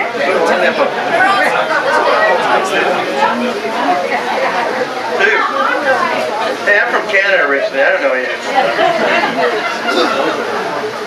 All I know is cold and ice. Any other states not mentioned? Okay. Now we're going to go for the oldest person here. Okay, I got someone at 85. Someone beyond 85. Okay. And you're 88. 88. 88. When's your birthday? June, when's your birthday? So it could be 89. I think you're going to have a birthday. Anyone can be 89 in September. How old is Frank? No, he's not there yet. Do I need to write down the names? Yes, we should take, and let's do both. Let's do both 88s. Barbara is and Barbara Dillon. Barbara Dillon. Margaret, what's what? Barbara Dillon. Barbara Dillon. And I think we know who might be the youngest. I think we have the youngest. He's 2 years old. And what's his name? What is his name? James Monroe.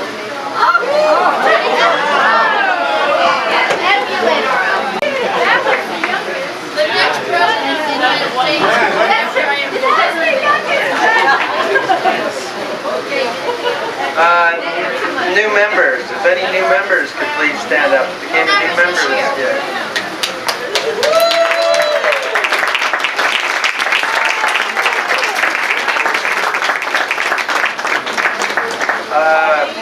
Who is attending their first reunion?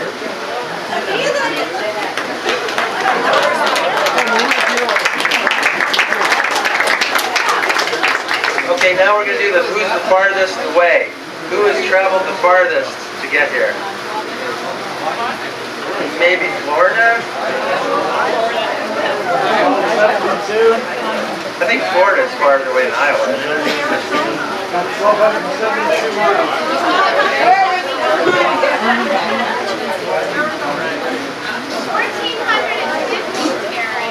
1450? Where's that? Iowa, western Iowa.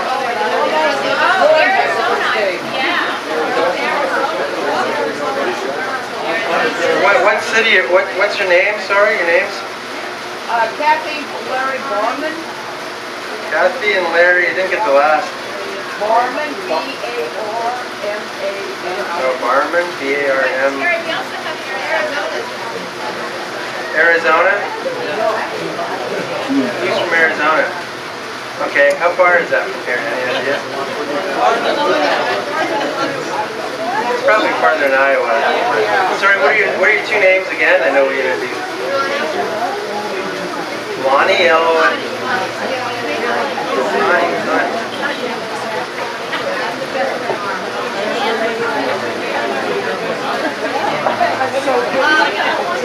We're about to do rug wrap, but I do want a picture of the oldest and youngest. So, the youngest is out there. Maybe we can bring him in here. While we're getting the rug, we should do who the nearest is, and I'm pretty sure that's Amy is the nearest. 3/4 of a mile. I'm a mile away. So I got nipped this year. Usually I was the closest.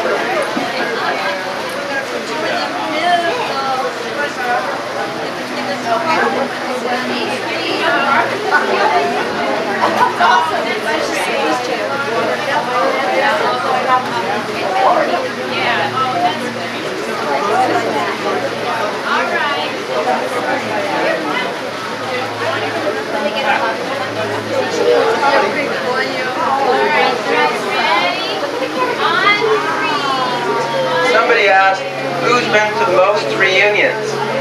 Has anybody been to more than 10 reunions? More than 15 reunions?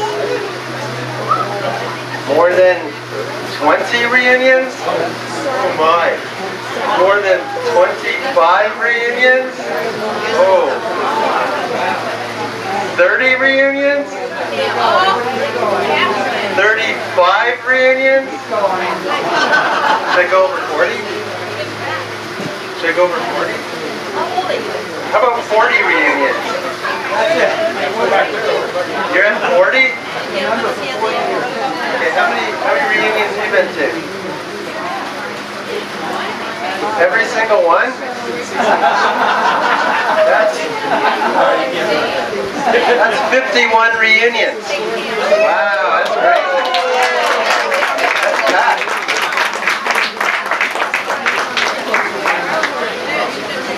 Go ahead, one more time with the hands up in the air.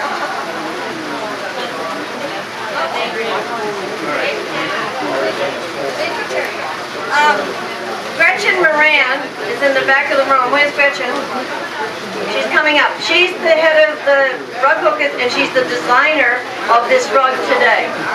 And so it's only fitting that she draws the winning person. Hello, Gretchen. Thank you for your work and your artistic ability and for coming today. Oh, she's not the head of the hookers, thank God. Oh, man, I was going to say this is Alden Browne. She's the person who designed this year's rug. Okay.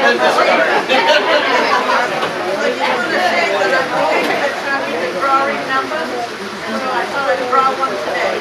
Oh, very good.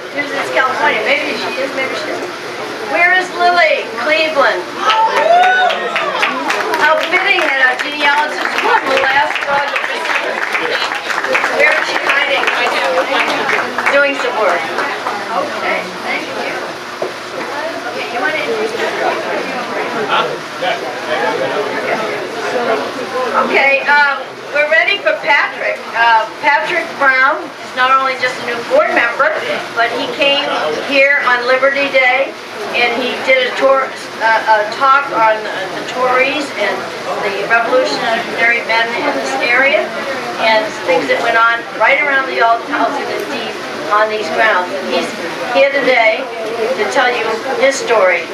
Patrick, here you go.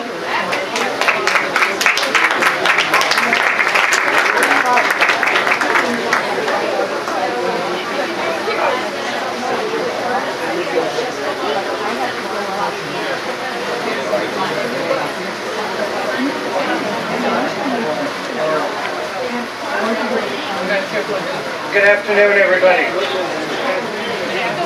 It is a pleasure to be back at the Alden House. Always a pleasure to be at the Alden House.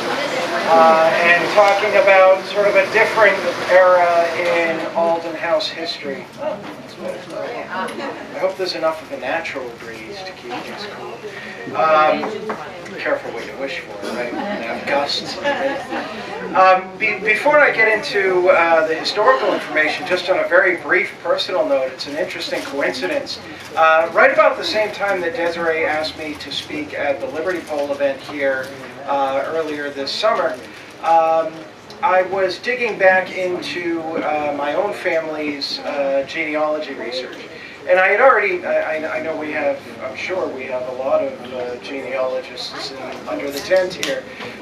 So you know that feeling when you've done your genealogy and your kid's genealogy, you've done both sides of the family, and you have that one link, just that one link, that you don't feel really solid about, that you're just not quite sure about. I thought I had kind of put all this to bed. My side of the family is very easy. My side of the family is all Irish. And if you have Irish ancestry, you probably know it becomes a black hole very quickly. The records in Ireland are just non-existent, so there's not too far back to go there. But my kids on their mom's side of the family, I knew that they had one or two English Yankee lines, and I had gotten them about as far back as I thought I could get.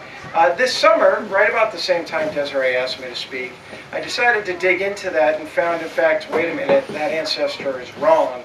Found the correct ancestor, and that blew it all the way right back to John Alden.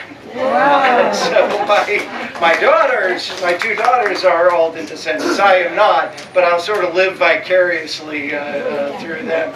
And you know, it's funny, it really is. I'm sure this is a feeling that you all have. You know, I was director of the Duxbury Rural and Historical Society for 15 years. I've been studying these pilgrims for a long time. These are, in a way, familiar people to me. And yet knowing that all of a sudden I had a family connection to them, it all of a sudden makes it very different. It really makes you look at it in a different way. So that was an interesting experience. I just couldn't believe the coincidence that I get asked to speak at the Alden House, and then all of a sudden I find out my daughters are Aldens. It's through Sarah, by the way. So any Sarah, they're okay. And so I have Standish too in there as well. But let's fast forward a little bit and talk about the Alden House here and things happening locally during the Revolutionary War period. Obviously and I want to talk about the months leading up, well, actually a couple of years leading up to the Revolutionary War here in this area. I'm going to be talking about local events. I know a lot of you are local, and I know a lot of you are really not. So I'm going to try to be careful in specifying what localities I'm talking about, because I could easily refer to Marshfield or here or there, and I'll try to make it clear exactly where I'm talking about. But the two communities that I'm really going to be talking about the most, because we're here at the John Alden House, I want to present this information from a sort of Duxbury point of view. And the two communities I'm going to be talking the most about are Duxbury and Marshfield. And what was going on here in Duxbury, and particularly in Marshfield, which is the next town north of here, what was going on here in the years leading up to the Revolution is absolutely unique in Massachusetts and New England history. Very unusual circumstances, very strange series of events, and unusual politically and socially leading up to the Revolution. And so I want to describe some of those to you as we go along. Of course, a lot of this is driven by what's going on in Boston, so I'll be referring a good deal to Boston, but I want to try to make it as local as possible in focus.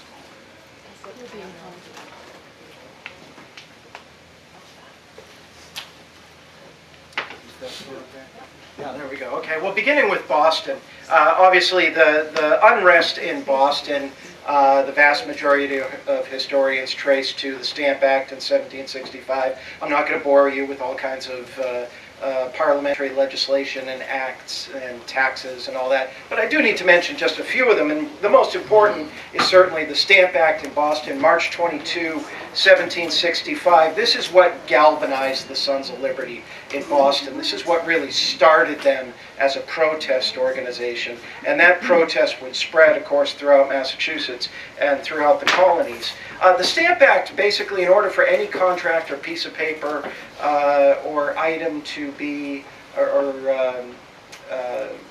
paperwork item to be legal, it needed to bear a stamp from the king. You had to purchase these stamps in order to make it official. And so everything from newspapers to contracts to even playing cards had to have a stamp from the king. The most expensive stamp to buy was a stamp for a land deed. That was 10 pounds. That's a hefty sum back then. Right down to just pennies for smaller items. The stamp read in Latin, "Shame to him who thinks evil of it." So that's kind of giving a little jab at the colonists, who did indeed think very evil of it. On August 14, 1765, the protests in Boston kicked into high gear. An effigy of Andrew Oliver, who had been appointed a stamp master in Boston, was hung on an elm in Boston, which would become not the stamp collector. The effigy was hung on an elm in Boston, which would be known as the Liberty Tree.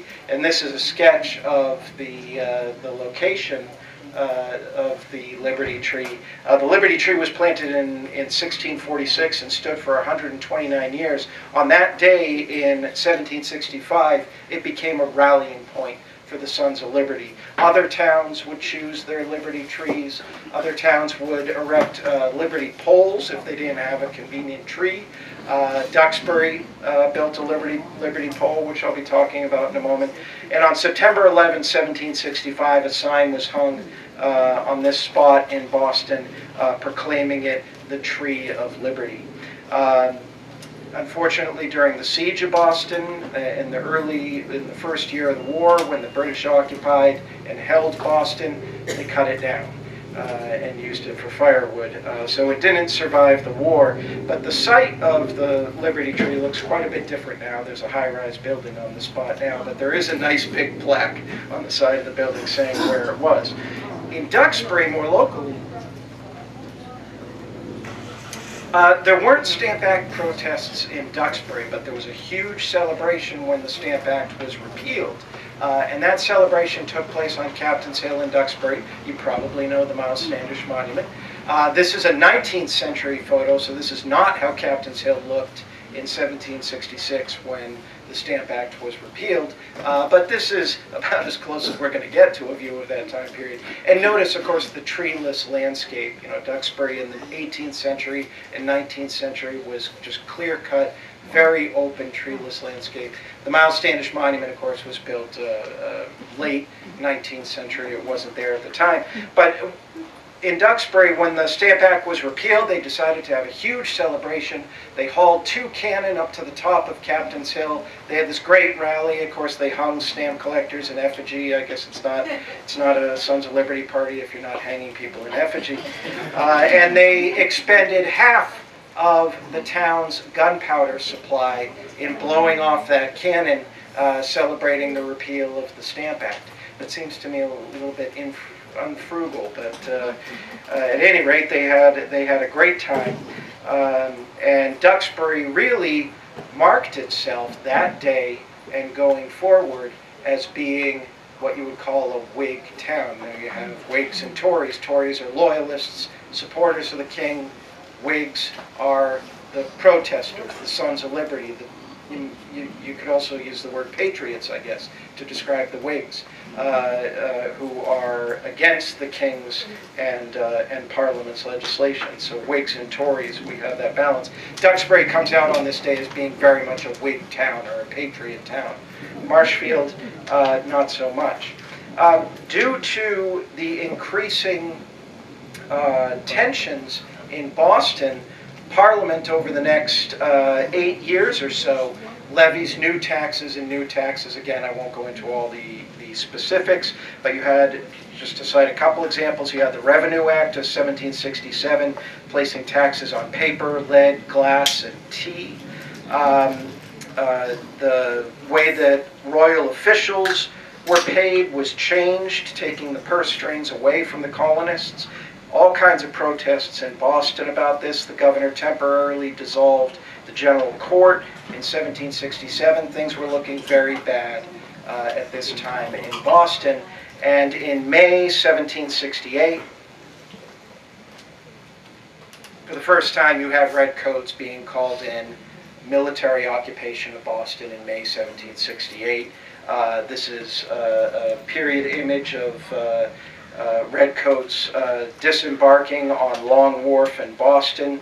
The British fleet moves into the harbor of Boston in September 1768. 1,000 more British troops come in October of 1768. So there is increasing polarity going on between not just the Patriots and Tories in Boston, but also in other towns. Boston, very much alarmed by all this, sends a circular to towns throughout Massachusetts asking them to send in aid, particularly letters of support. Just, please, we need other towns to support the trials that we're going through under this military occupation. Duxbury Town Meeting got this circular from Boston, and the question is, what are we going to do? Is Duxbury going to come out in support of Boston, or is Duxbury going to come out in support of the King? The response to Bostonians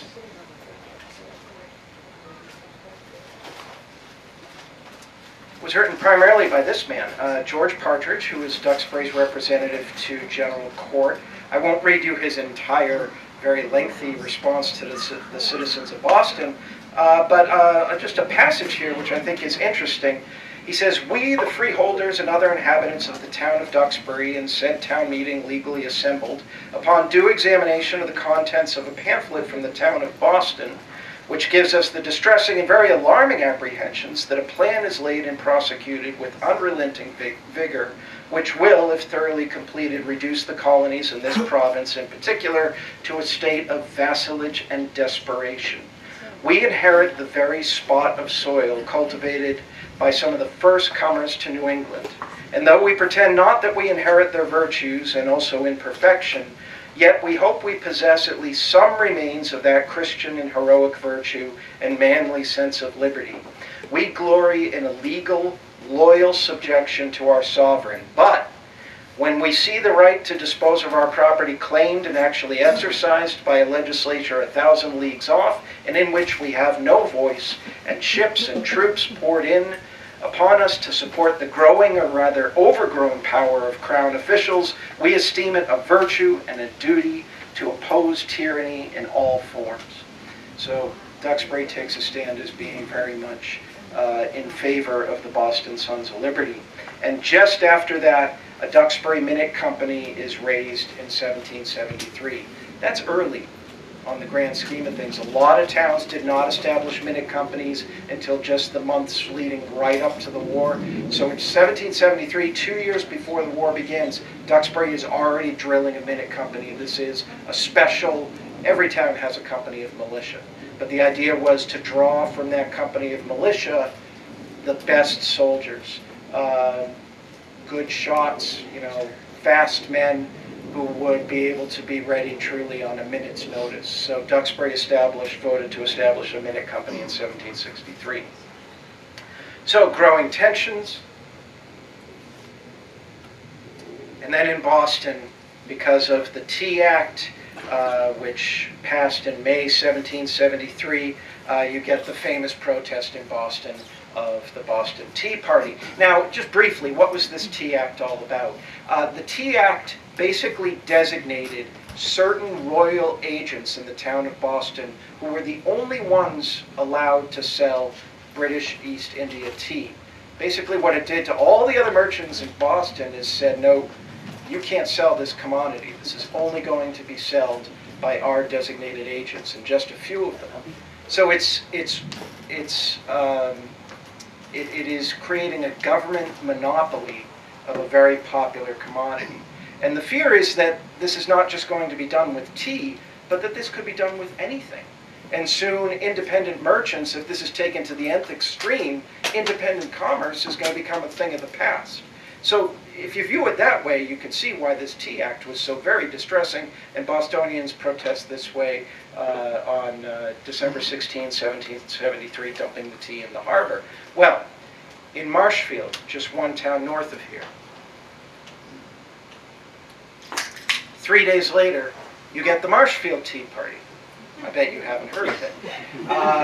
The Marshfield Tea Party is, as far as I'm aware of, the Marshfield Tea Party is the only other tea party, tea protest, or place where they destroyed tea in Massachusetts. It's the only other one.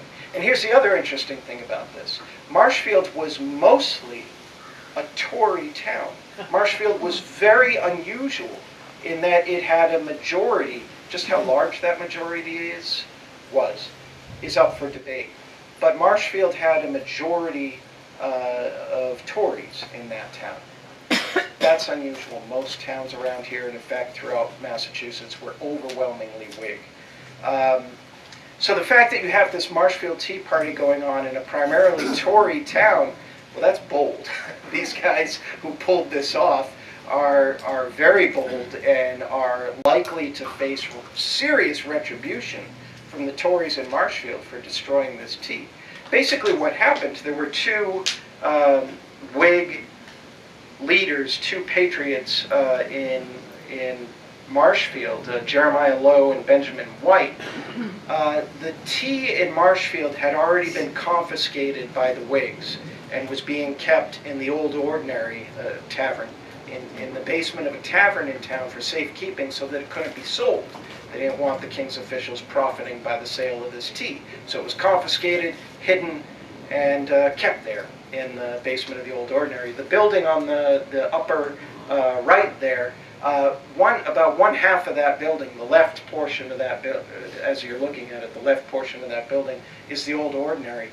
Driving by it, you'd never really know it's an old building. It looks very much like a modern strip mall now.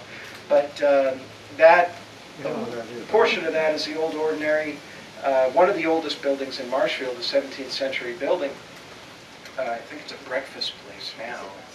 Is that by the Congregational Church? Exactly, yeah, right by the church in the center of town. In fact, right next to the church in the center of town. So that's where the Patriots went into the basement, hauled the tea out.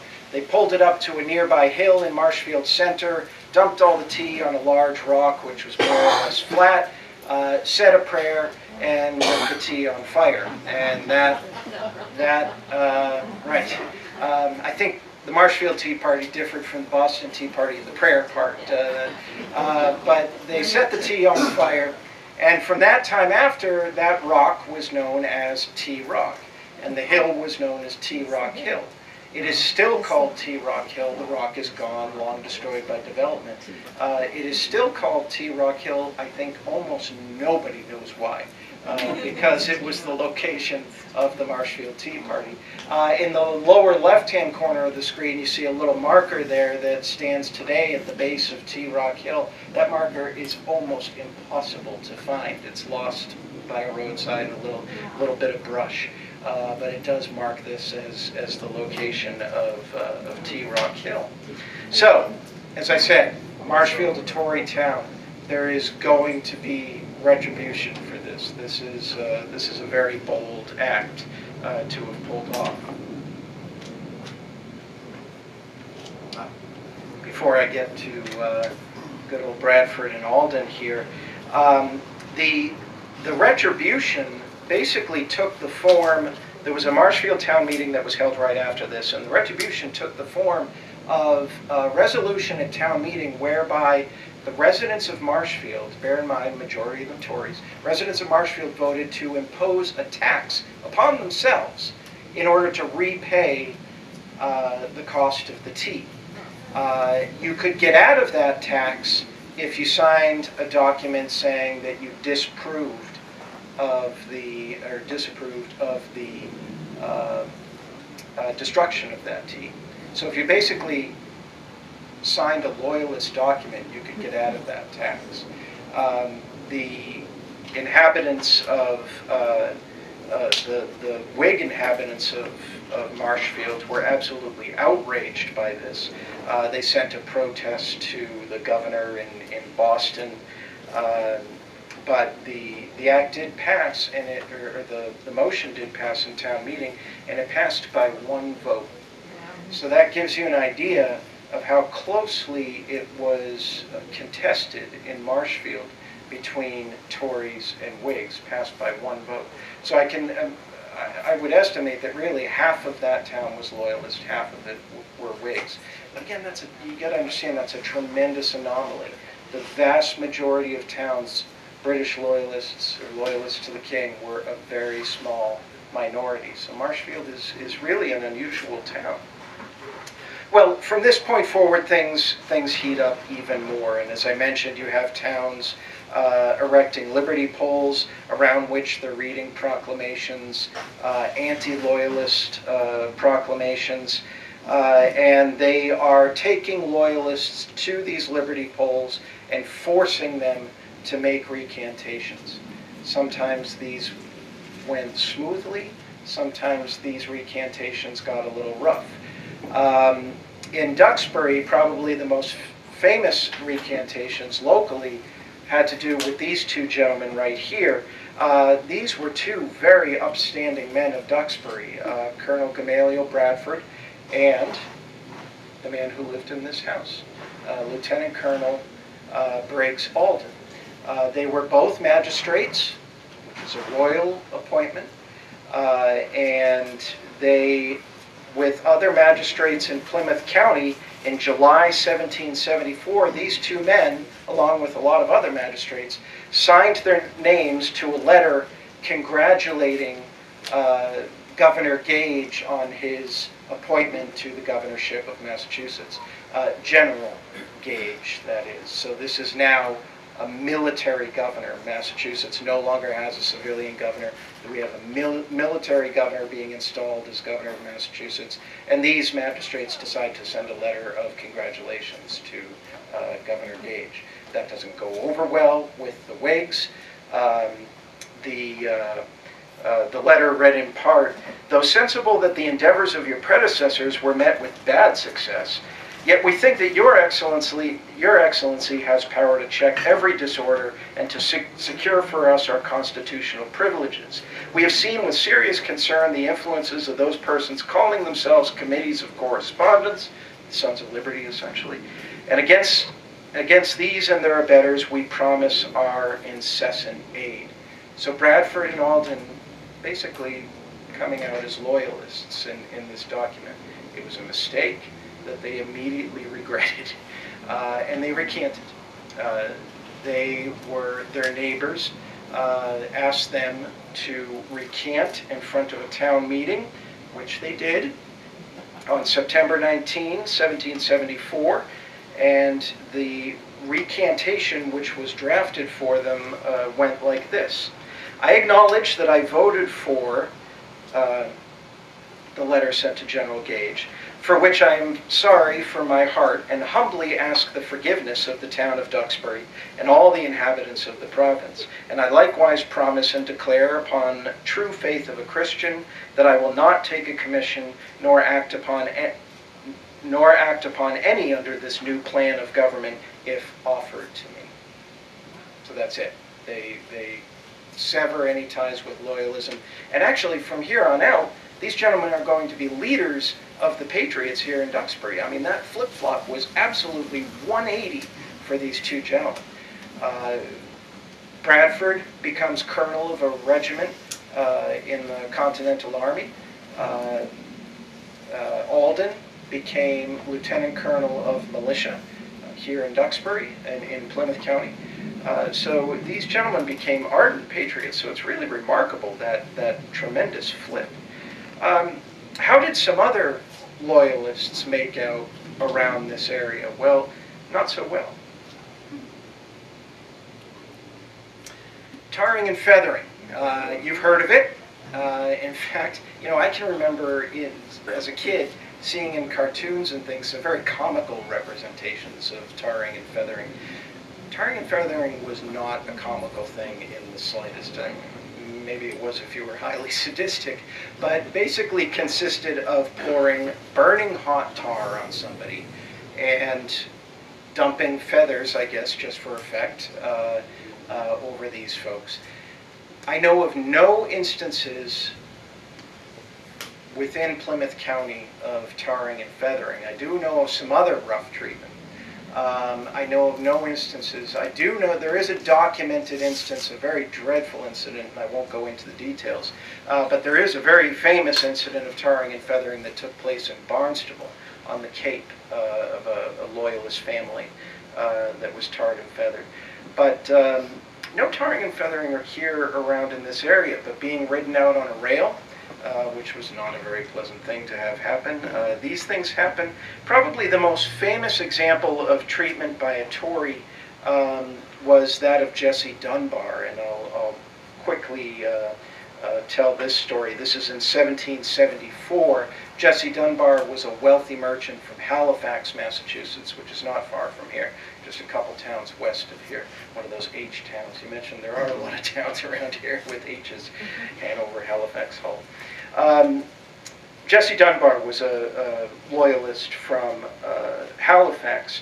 He purchased some cattle from a gentleman farmer in Marshfield named Nathaniel Ray Thomas. That is a name that we need to remember.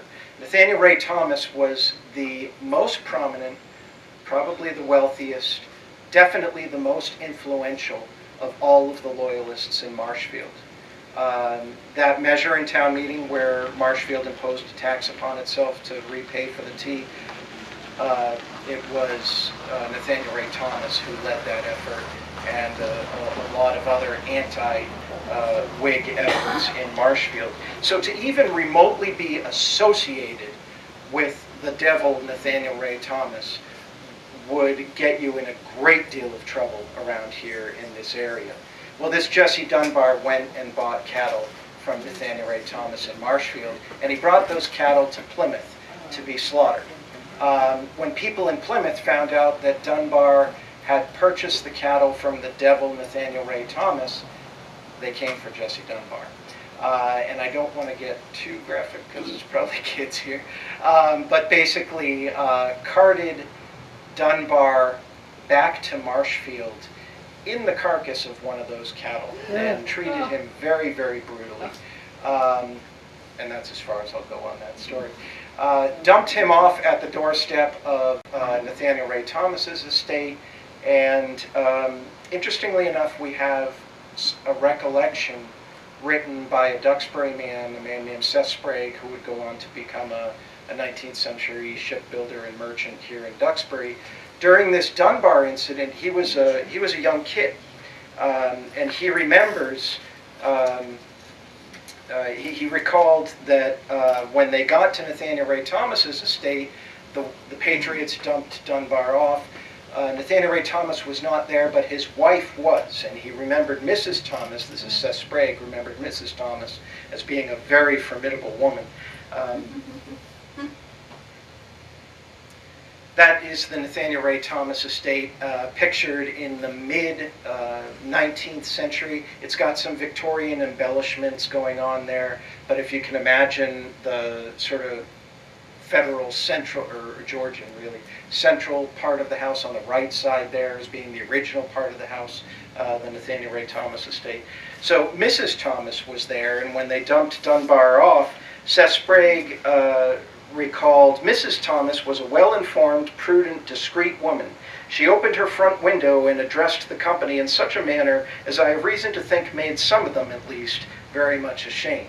I would love it if he had recorded just a little bit more of what she had said. But on the walk back to Duxbury, Seth Sprague, a young boy, started to get very nervous because he knew that his father had done business with Nathaniel Ray Thomas. So if they came for Dunbar, well, he writes this: although it was good fun for me to follow Dunbar with tripe on his head, I got somewhat frightened when I got home. Some of the men began to talk of paying Uncle Phineas, that's his father, a visit, meaning my father. One of them observed that he expected his pot would be split before spring. I fully understood what they meant. So, you know, if they can do this to Dunbar, then where does it stop, really, this chain of events? Well, I mentioned the Liberty Pole in Duxbury.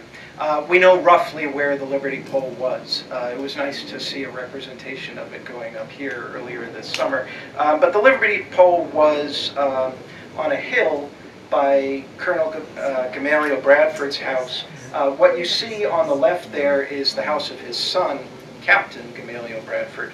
A beautiful house on Federal House on Tremont Street.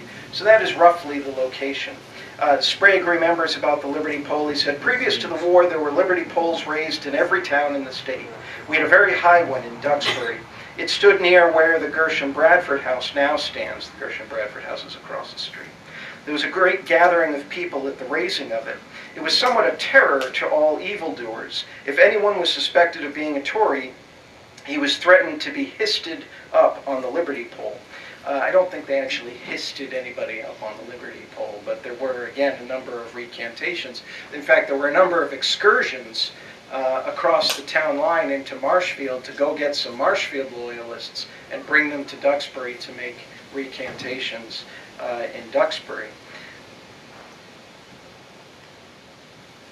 This is a little bit of a side story, but if we're talking about 1774 Plymouth County, I have to throw in very quickly the story of the moving of Plymouth Rock, which some of you may know. The Sons of Liberty in Plymouth decided that they wanted to move Plymouth Rock, which by that time was already a great patriotic symbol.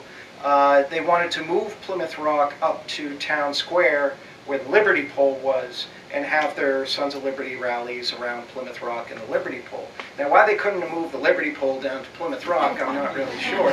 As you may know, Plymouth Rock was actually quite a bit larger back then. And it was at that time embedded in a wharf, which stuck out into the harbor. Well, they got teams of oxen, they lashed up Plymouth Rock in front of a great crowd. They hauled Plymouth Rock out of place, and as it started to lift, it broke in half. And half of it rolled back into the wharf, and half of it slid away. Well, I can only imagine the absolute horror on the part of these people thinking, what have we done? Until some very clever fellow shouted out, well, that's a symbol of our break with England. And everybody cheered. And they dragged the top of Plymouth Rock up to Town Square, leaving the bottom of Plymouth Rock still in the wharf there, where it sat ever since. The top of Plymouth Rock stood there until 1834, when they decided to move into an enclosure in front of Pilgrim Hall Museum, which was a new building at that time, newish. And they moved it to that enclosure to protect it from tourists who were chipping away at the rock and taking pieces of it. When they moved it in 1834, they put it on the back of a cart, and it actually rolled off that cart when they were moving it and broke again. And in fact, you can see, I'm not sure if you can see on this screen, but there's a seam running right down here, a cement seam. To this day, you can see that seam where they cemented the rock back together from where it broke the second time. But an unusual episode, but Plymouth definitely was very strongly a Whig town and in favor of the Patriot cause. Well, there's old Nathaniel Ray Thomas. And people could only put up with him leading loyalist efforts in Marshfield for so long. On September 6, 1774, We are now just about half a year away from the start of war. In September 1774, a huge mob came for Nathaniel Ray Thomas. A Boston newspaper puts the number of that mob at 2,000 men. That's a lot. I think that might be something of an exaggeration, but still it was a very big crowd. And they came for the Nathaniel Ray Thomas. He had gotten word of this and fled. So he was in Boston, and he stayed in Boston for a few weeks until things quieted down a little bit. But this incredible danger convinced Nathaniel Ray Thomas and a number of other loyalists in Marshfield that we need help. We need protection. Yeah. I'm sorry, did the Whigs go for Phineas, the father? They never did go for Phineas Sprague, no. But they definitely went for Nathaniel Ray Thomas. So Thomas decides we absolutely need protection, and the Loyalists of Marshfield formed a league, a Loyalist league, and they petitioned General Gage in Boston for protection. And General Gage is only too happy to comply. He sent a company of 100 men, 100 redcoats, 2 artillery pieces, and 300 muskets to be used by the gentlemen of Marshfield to defend themselves against the Patriots. They landed at the North River in Marshfield on January 23, 1775, and they marched to, where else were they going to set up camp but the farm of Nathaniel Ray Thomas. So that's where 100 redcoats were encamped for January, February, March, April, part of April, 1775. The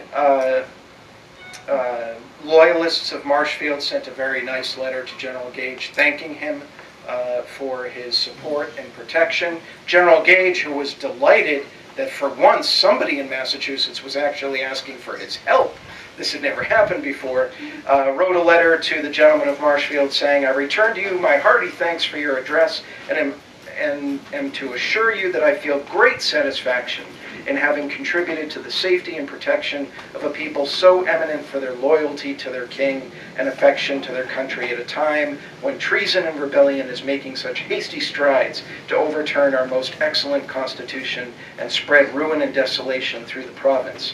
I doubt not that your duty to your God, your king, and country will excite you to preserve the glorious cause in which you are engaged, and that your laudable example will animate others with the like loyal and patriotic spirit."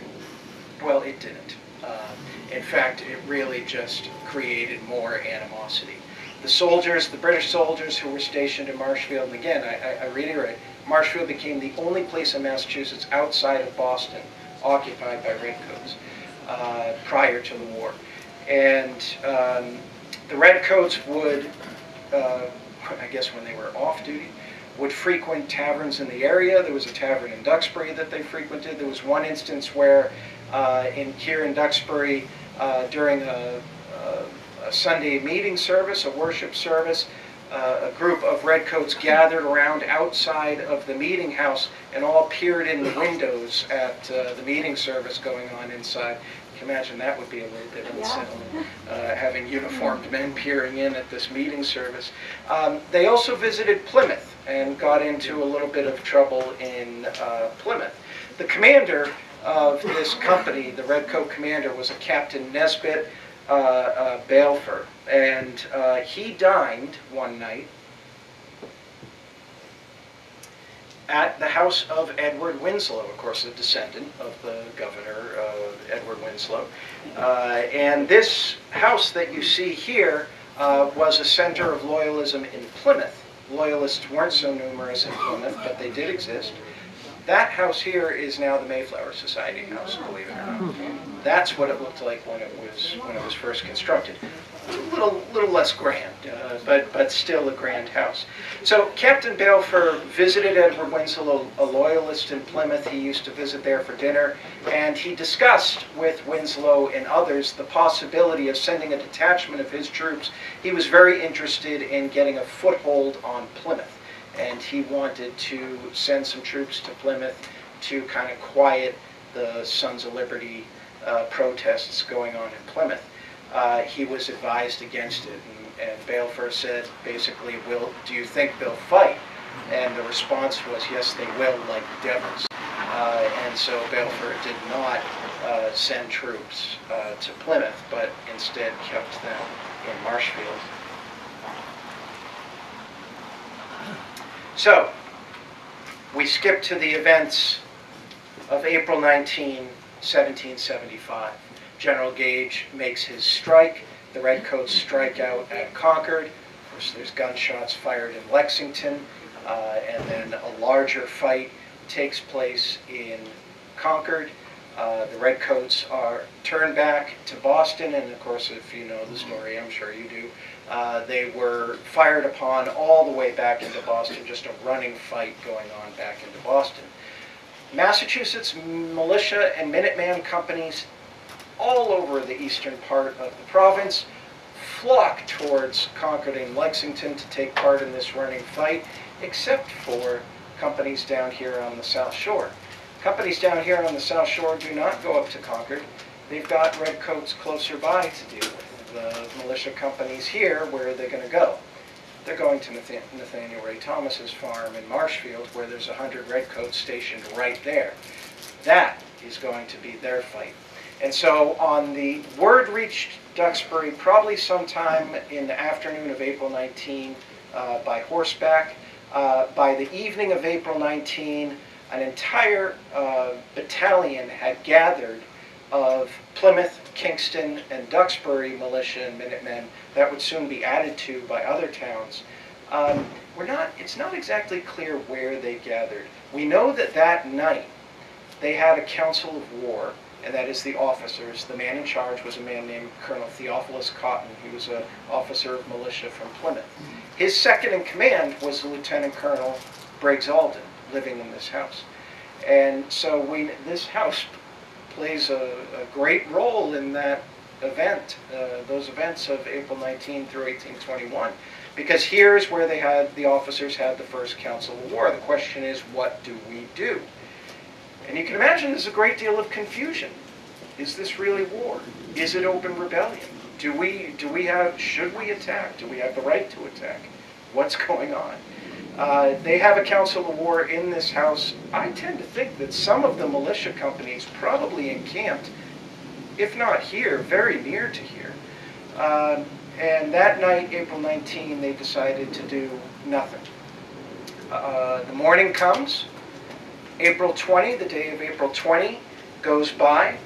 And on April 20, again, they decide to do nothing. On the morning of Friday, April 21st, Colonel Theophilus Cotton marches his battalion to Marshfield. They take up a position around the Colonel Anthony Thomas house in Marshfield, and even though he's got the last name Thomas, he's a cousin of Nathaniel Ray Thomas, and he is a Whig. He is a patriot. Anthony Thomas is. That is the location of Colonel Anthony Thomas's house, where the Plymouth County Regiment established themselves on they set up a position here on April 21st, and that is about a mile away from Nathaniel Ray Thomas's house. So on April 21st, the question is, what are we going to do? Are we going to attack? And they've moved now to within striking distance of these redcoats. And once they set up that position, there's a marker that's on the site of Anthony Thomas's house now.